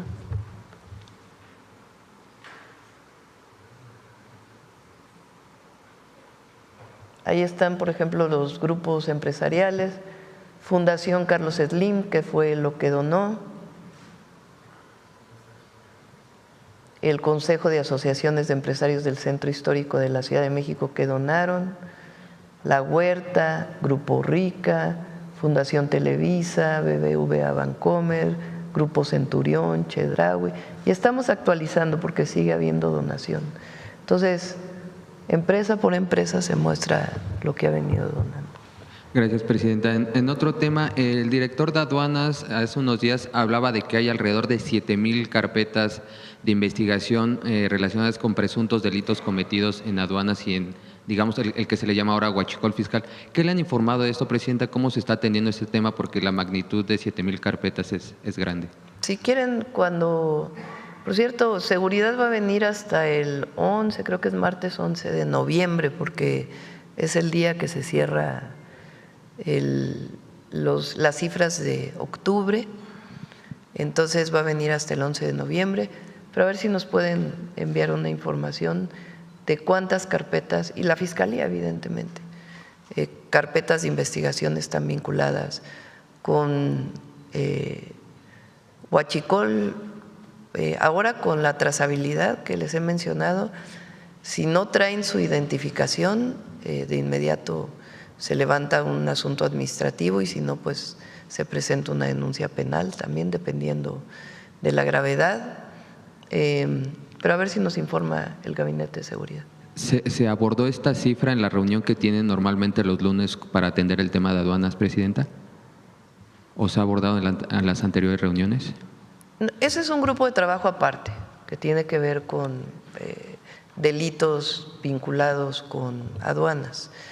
Las reuniones que tenemos con aduanas, que ahora pues por la emergencia no la tuvimos, la vamos a recuperar.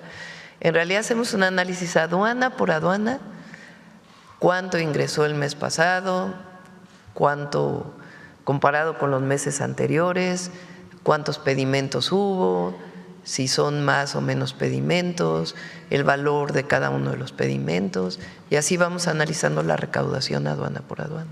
Al ver el endurecimiento en la revisión que ha hecho el gobierno, ¿ha habido agentes aduanales que se han acercado para tener todo en orden? ¿Qué les han comentado desde ese sector, Presidente? Ha habido varias reuniones con los agentes aduanales. De hecho, hubo algunas modificaciones a la primera propuesta de ley que se envió al Congreso a petición de los propios agentes aduanales y al final estuvieron de acuerdo en la redacción. Por último, preguntarle si en el Gabinete de Seguridad en esos días se abordó la posible detención de Shi Dongshang, quien es el que era señalado por ser traficante de fentanilo, que fue detenido en México y se fugó, presuntamente fue detenido en Cuba. ¿Se le ha informado sobre esta detención, Presidenta? Sí, que informe el secretario de Seguridad también sobre ¿Pero este caso. nos las puede confirmar? Que informe el secretario de Seguridad. Muchas gracias, buen día a todas y todos. Sí, a ver, derecho de vía y atrás. Gracias, Presidenta. Buenos días y buenos días a los funcionarios. Marco Antonio Olvera, del periódico digital Hidalgo News y del canal de YouTube México News World. Presidenta, quiero saber si nos pudieran dar datos. A veces los dueños de predios o los propios campesinos pues se oponen por sus tierras. Quisiera saber cuál es la inversión total que se ha pagado por el derecho de vía y que obviamente pues la ciudadanía ha colaborado para que los trenes pues avancen y que también ahorita voy a hacerle una pregunta al general, si me lo permite. ¿Tienes el monto? ¿Sí tiene?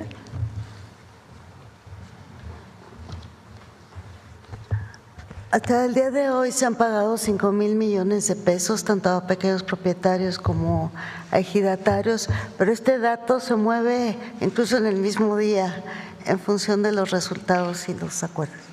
Ok, y obviamente los dueños de los predios, como lo dijeron hace rato, reciben de manera directa para que no haya la pérdida de su dinero y ese tipo de cosas, ¿no?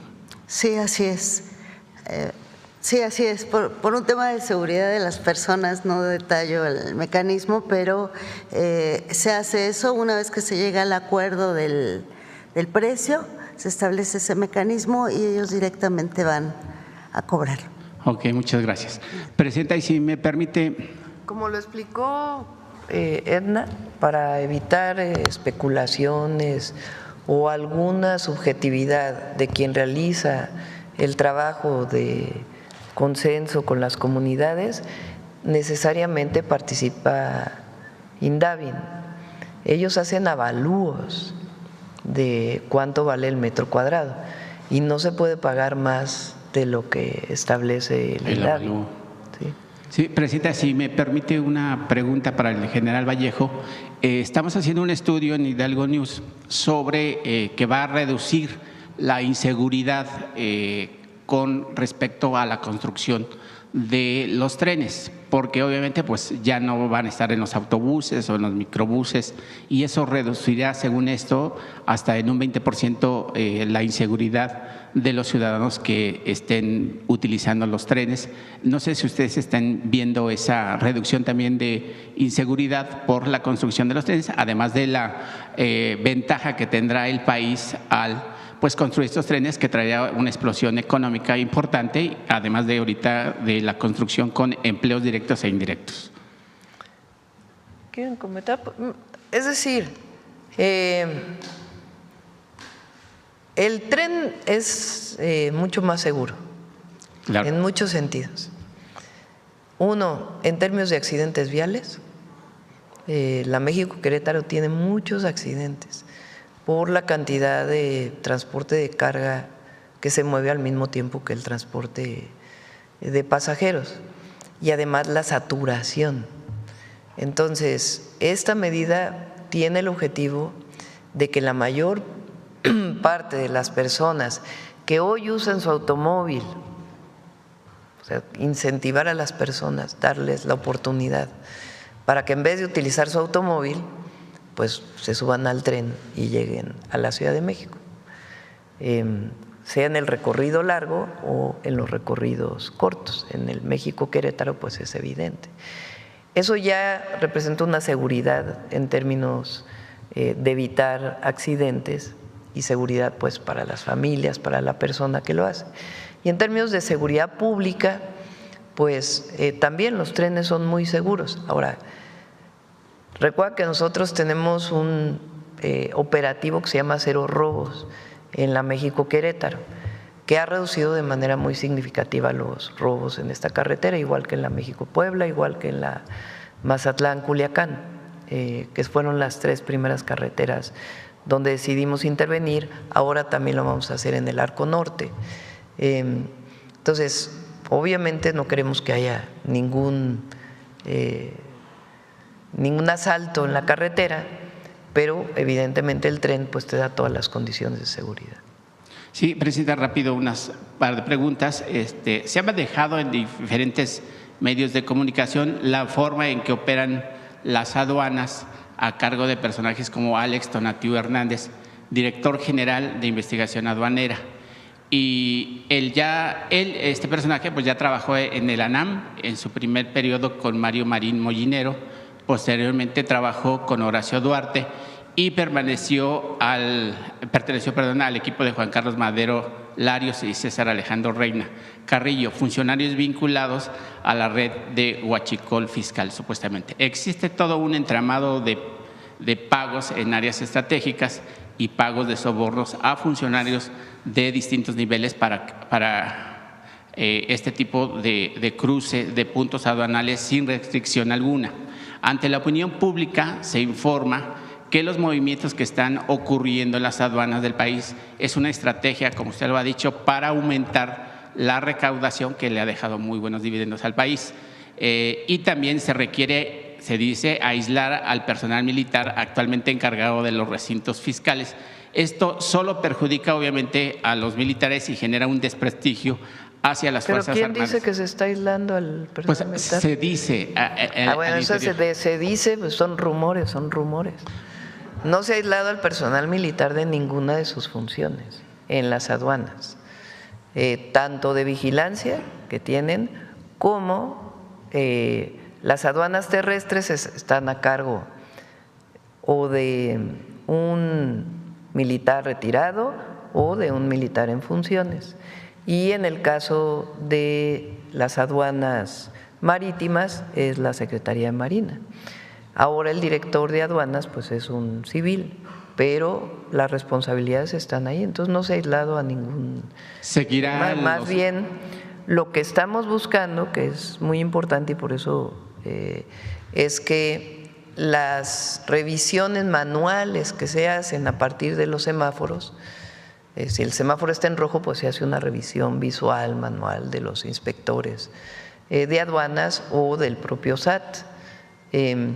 Pues lo que estamos buscando es que la mayoría de las revisiones sean no intrusivas. ¿Qué quiere decir eso? Pues que haya un equipo de rayos X, de rayos gamma, que pueda visualizar qué es lo que hay en el contenido de un contenedor, para no tener, incluso se retrasa mucho los tiempos en las aduanas pues por estas revisiones físicas que se están haciendo.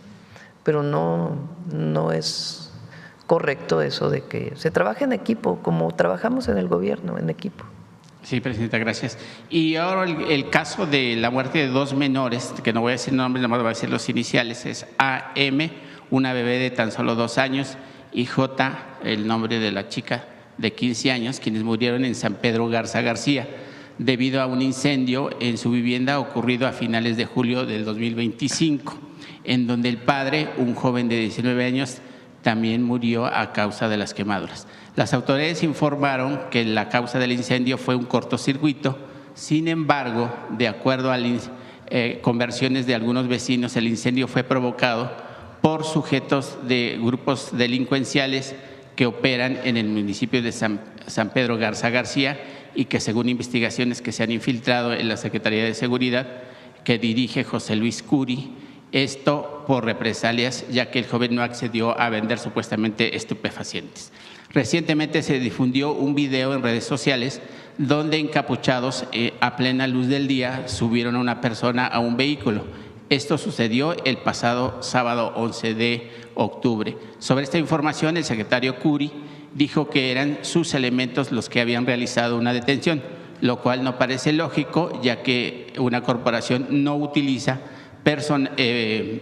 vestidos, que no están vestidos de civil y encapuchados tampoco. Un medio de información logró entrevistar a uno de los detenidos, quien aseguró que se trataba de sicarios al servicio de esa secretaría, quienes violentaron y amenazaron ante el encargado del municipio.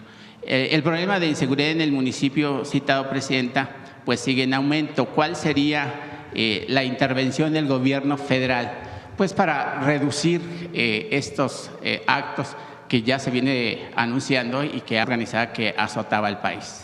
Le pedimos al Gabinete de Seguridad también que informe. Y por último, Presidenta, si me lo permite, el papel de las personas que forman parte del grupo de servidores de la Nación, que ahorita con la emergencia, pues ha sido un papel importante, que por cierto por ahí se quedaron varados unos integrantes de… Se quedaron ¿qué día fue que la lluvia en Hidalgo? Hace 2 noches. Hace 2 días. Ajá. Llovió muy fuerte justo en la zona y se quedaron en una localidad. La gente los recibió, los resguardó en sus casas, pero ya están en una de las localidades más grandes y se les dio la oportunidad pues que regresaran a sus casas si así lo decidían o que siguieran trabajando. Y sobre ese tema, Presidente, los servidores de la Nación, pues en días recientes, la delegada regional del Bienestar en Puebla, Anayeli López Hernández, fue detenida con armas exclusivas del Ejército y con supuestas dosis de estupefacientes. Quisiéramos saber si es cierto o se ha rumorado, cuál es la posición de la delegada. Es falso. Ok, muchas gracias, presidenta. Gracias. Vamos a ver aquí. Ajá. Gracias, buenos días, presidenta. Saludarle a Aurora Castillejos del Sistema Público de Radiodifusión del Estado Mexicano, Canal 14. Preguntarle, presidenta, primero, ¿qué papel juegan estos proyectos férreos para impulsar la competitividad del país y también para impulsar el Plan México?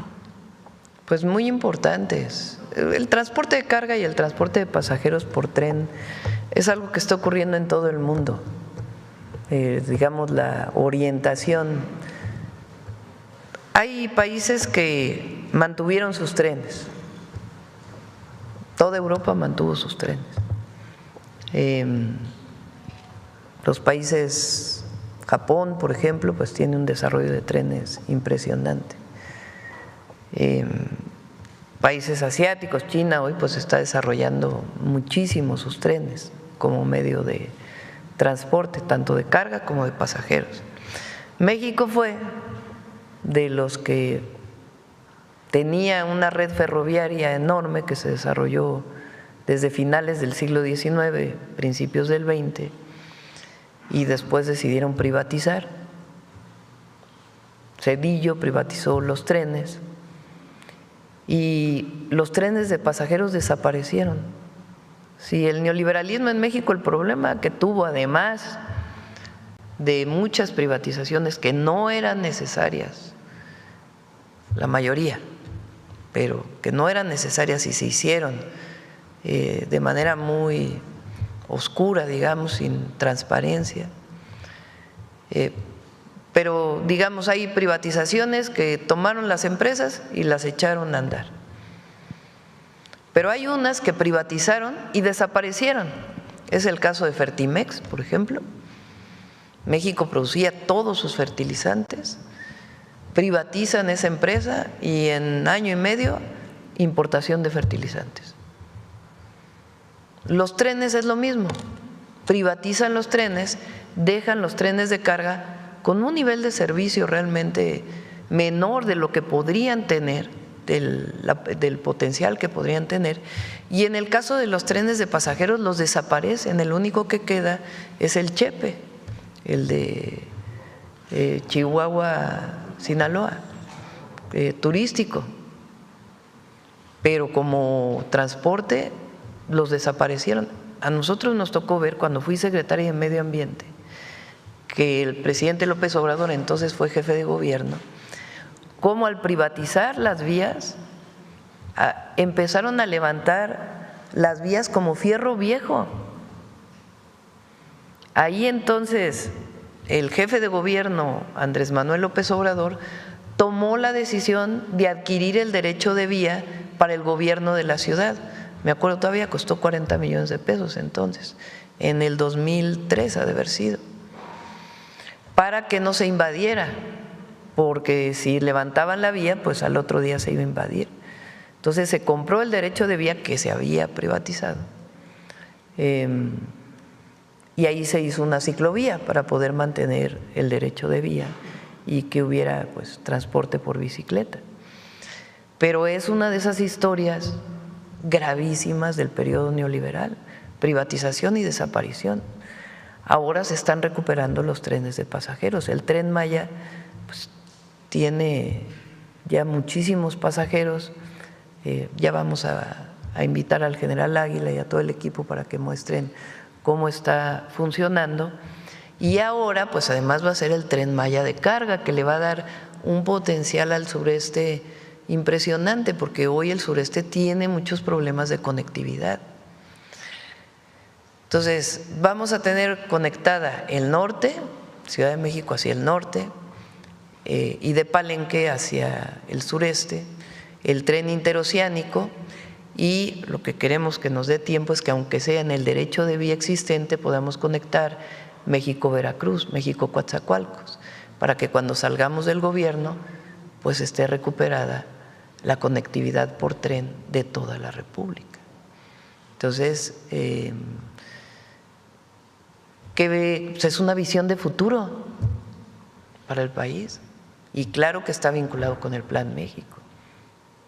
Claro, hablando de esta visión de futuro, ayer se reunió aquí en Palacio Nacional con el director ejecutivo mundial de Mazda. Hablaron de inversiones, es lo que nos informaba a través de redes sociales, y también de cómo favorece al Plan México. Preguntarle de qué se habló en esta reunión. Ellos tienen una planta muy importante en México que produce para el mercado nacional y también para exportación. Obviamente las industrias automotrices, todas las empresas automotrices, por el tema de los aranceles, pues tienen sus incertidumbres hacia futuro.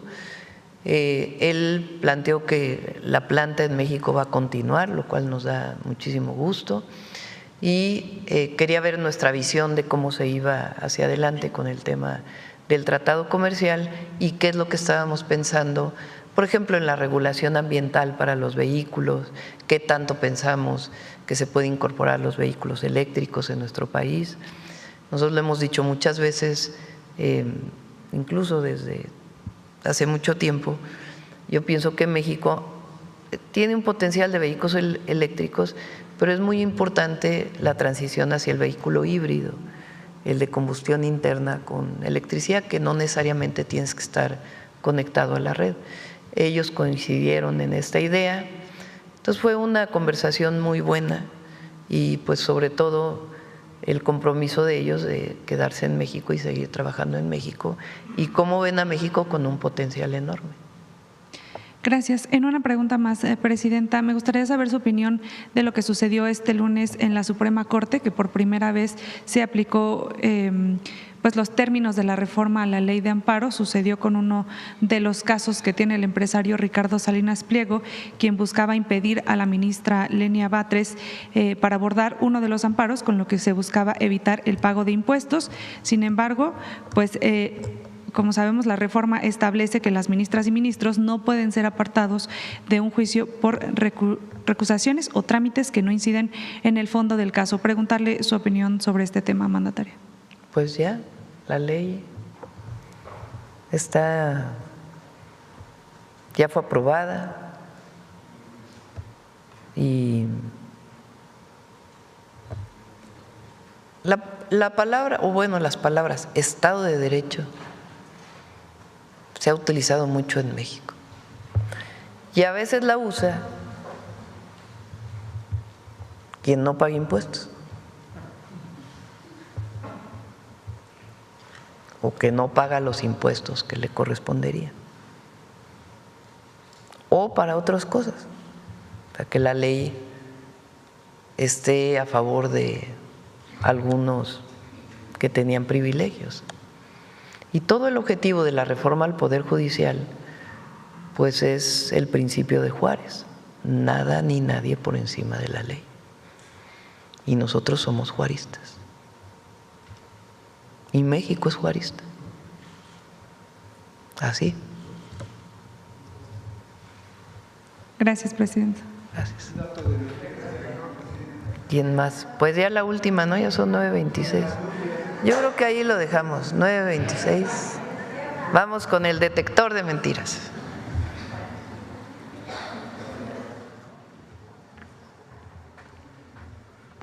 Con su permiso, Presidenta, buenos días a todas y todos.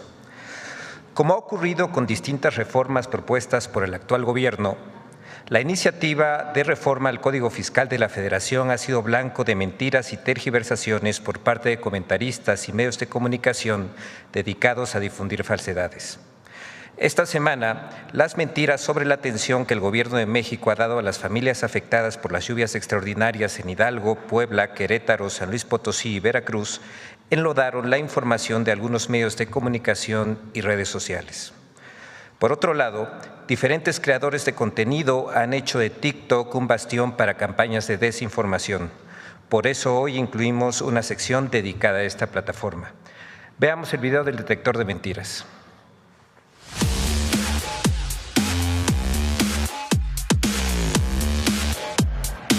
El refrito de la mentira de la ley espía, el falso montaje de la visita de la presidenta Claudia Sheinbaum a las zonas afectadas por las lluvias y hasta la supuesta desaparición de estudiantes de la Universidad Veracruzana son algunas de las noticias falsas que el detector de mentiras localizó esta semana. 1. Mentiras sobre la reforma al Código Fiscal. A. La reforma al Código Fiscal permitirá al gobierno espiar la actividad de los ciudadanos en aplicaciones. Tienen todas las armas para controlarte, espiarte.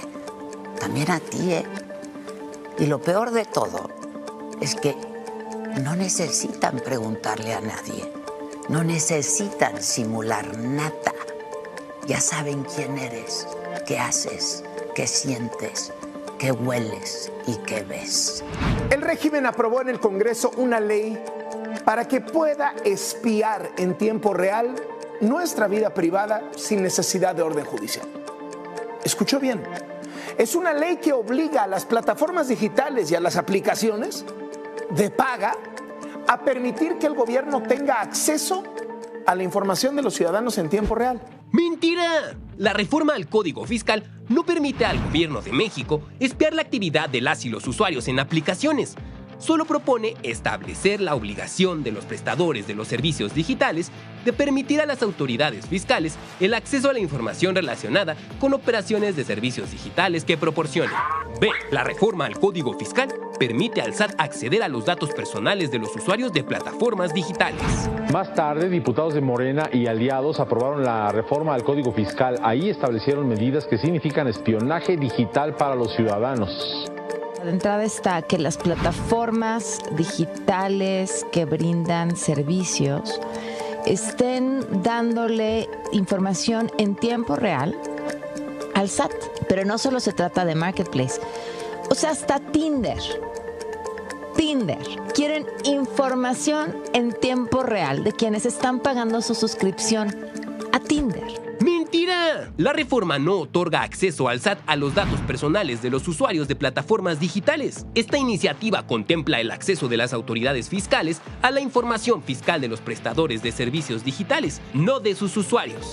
2. La visita de la presidenta Claudia Sheinbaum a estados afectados por las lluvias fue un montaje y las fotografías en las zonas afectadas fueron creadas por inteligencia artificial. Esa foto que están viendo ustedes, que salió en todos los periódicos, es un montaje. Porque, a ver, ¿dónde están los papás de las niñas? No importa. Es un montaje, no le crean. ¡Mentira! La presidenta Claudia Sheinbaum ha coordinado en territorio el trabajo de apoyo de más de 52,000 servidores públicos durante los recorridos a lo largo de varias comunidades en los 5 estados afectados por las lluvias, como es posible observar en videos y fotografías compartidas por el propio gobierno de México y por los habitantes de las zonas afectadas, así como en numerosos reportes periodísticos de diversos medios de comunicación. 3. 192 estudiantes de la Unidad Poza Rica de la Universidad Veracruzana desaparecieron tras las lluvias e inundaciones en la entidad. Mientras en Veracruz, estudiantes de la universidad afirman que 192 alumnos se encuentran desaparecidos. ¡Mentira! El rector de la Universidad Veracruzana, Martín Aguilar Sánchez, desmintió que 192 estudiantes de esa institución hayan desaparecido por las lluvias extraordinarias presentadas en Poza Rica, Veracruz, e informó que hasta el 16 de octubre de 2025, la Fiscalía General del Estado de Veracruz y la Comisión Nacional de Búsqueda no contaban con ningún reporte de estudiantes de la Universidad Veracruzana en calidad de no localizados. 4. El dinero recaudado de los impuestos saludables será utilizado en el Tren Maya o para construir la Casa de Legisladores. El problema es que ese dinero recabado por el IEPS se va a una bolsa general de la Tesorería General. ¿Y a dónde va a parar, Emilio? Al Tren Maya, a la refinería Dos Bocas. Es decir, es una mentira que son impuestos a la Casa de Noroña. A la Casa de Noroña. Los cuadros. ¡Mentira! El propósito principal de los impuestos saludables es cambiar los patrones de consumo de la población para combatir la crisis de salud en México por enfermedades como la obesidad o la diabetes. Lo recaudado por el aumento del IEPS a bebidas azucaradas será invertido para fortalecer el sistema de salud y abatir las consecuencias originadas por su consumo. De TikTok de mentiras. La presidenta Claudia Sheinbaum pidió 6 años de prisión a cualquiera que haga memes sobre políticos. ¡Mentira! La presidenta Claudia Sheinbaum no ha presentado ninguna iniciativa de ley ante el Congreso para la regulación de la generación de memes de políticos. También han circulado videos falsos de supuestas mujeres detenidas por publicar memes en contra de la presidenta. pero fueron generados con inteligencia artificial. En ellos es posible observar la marca de agua de la herramienta Sora, utilizada para generar contenido con esta tecnología.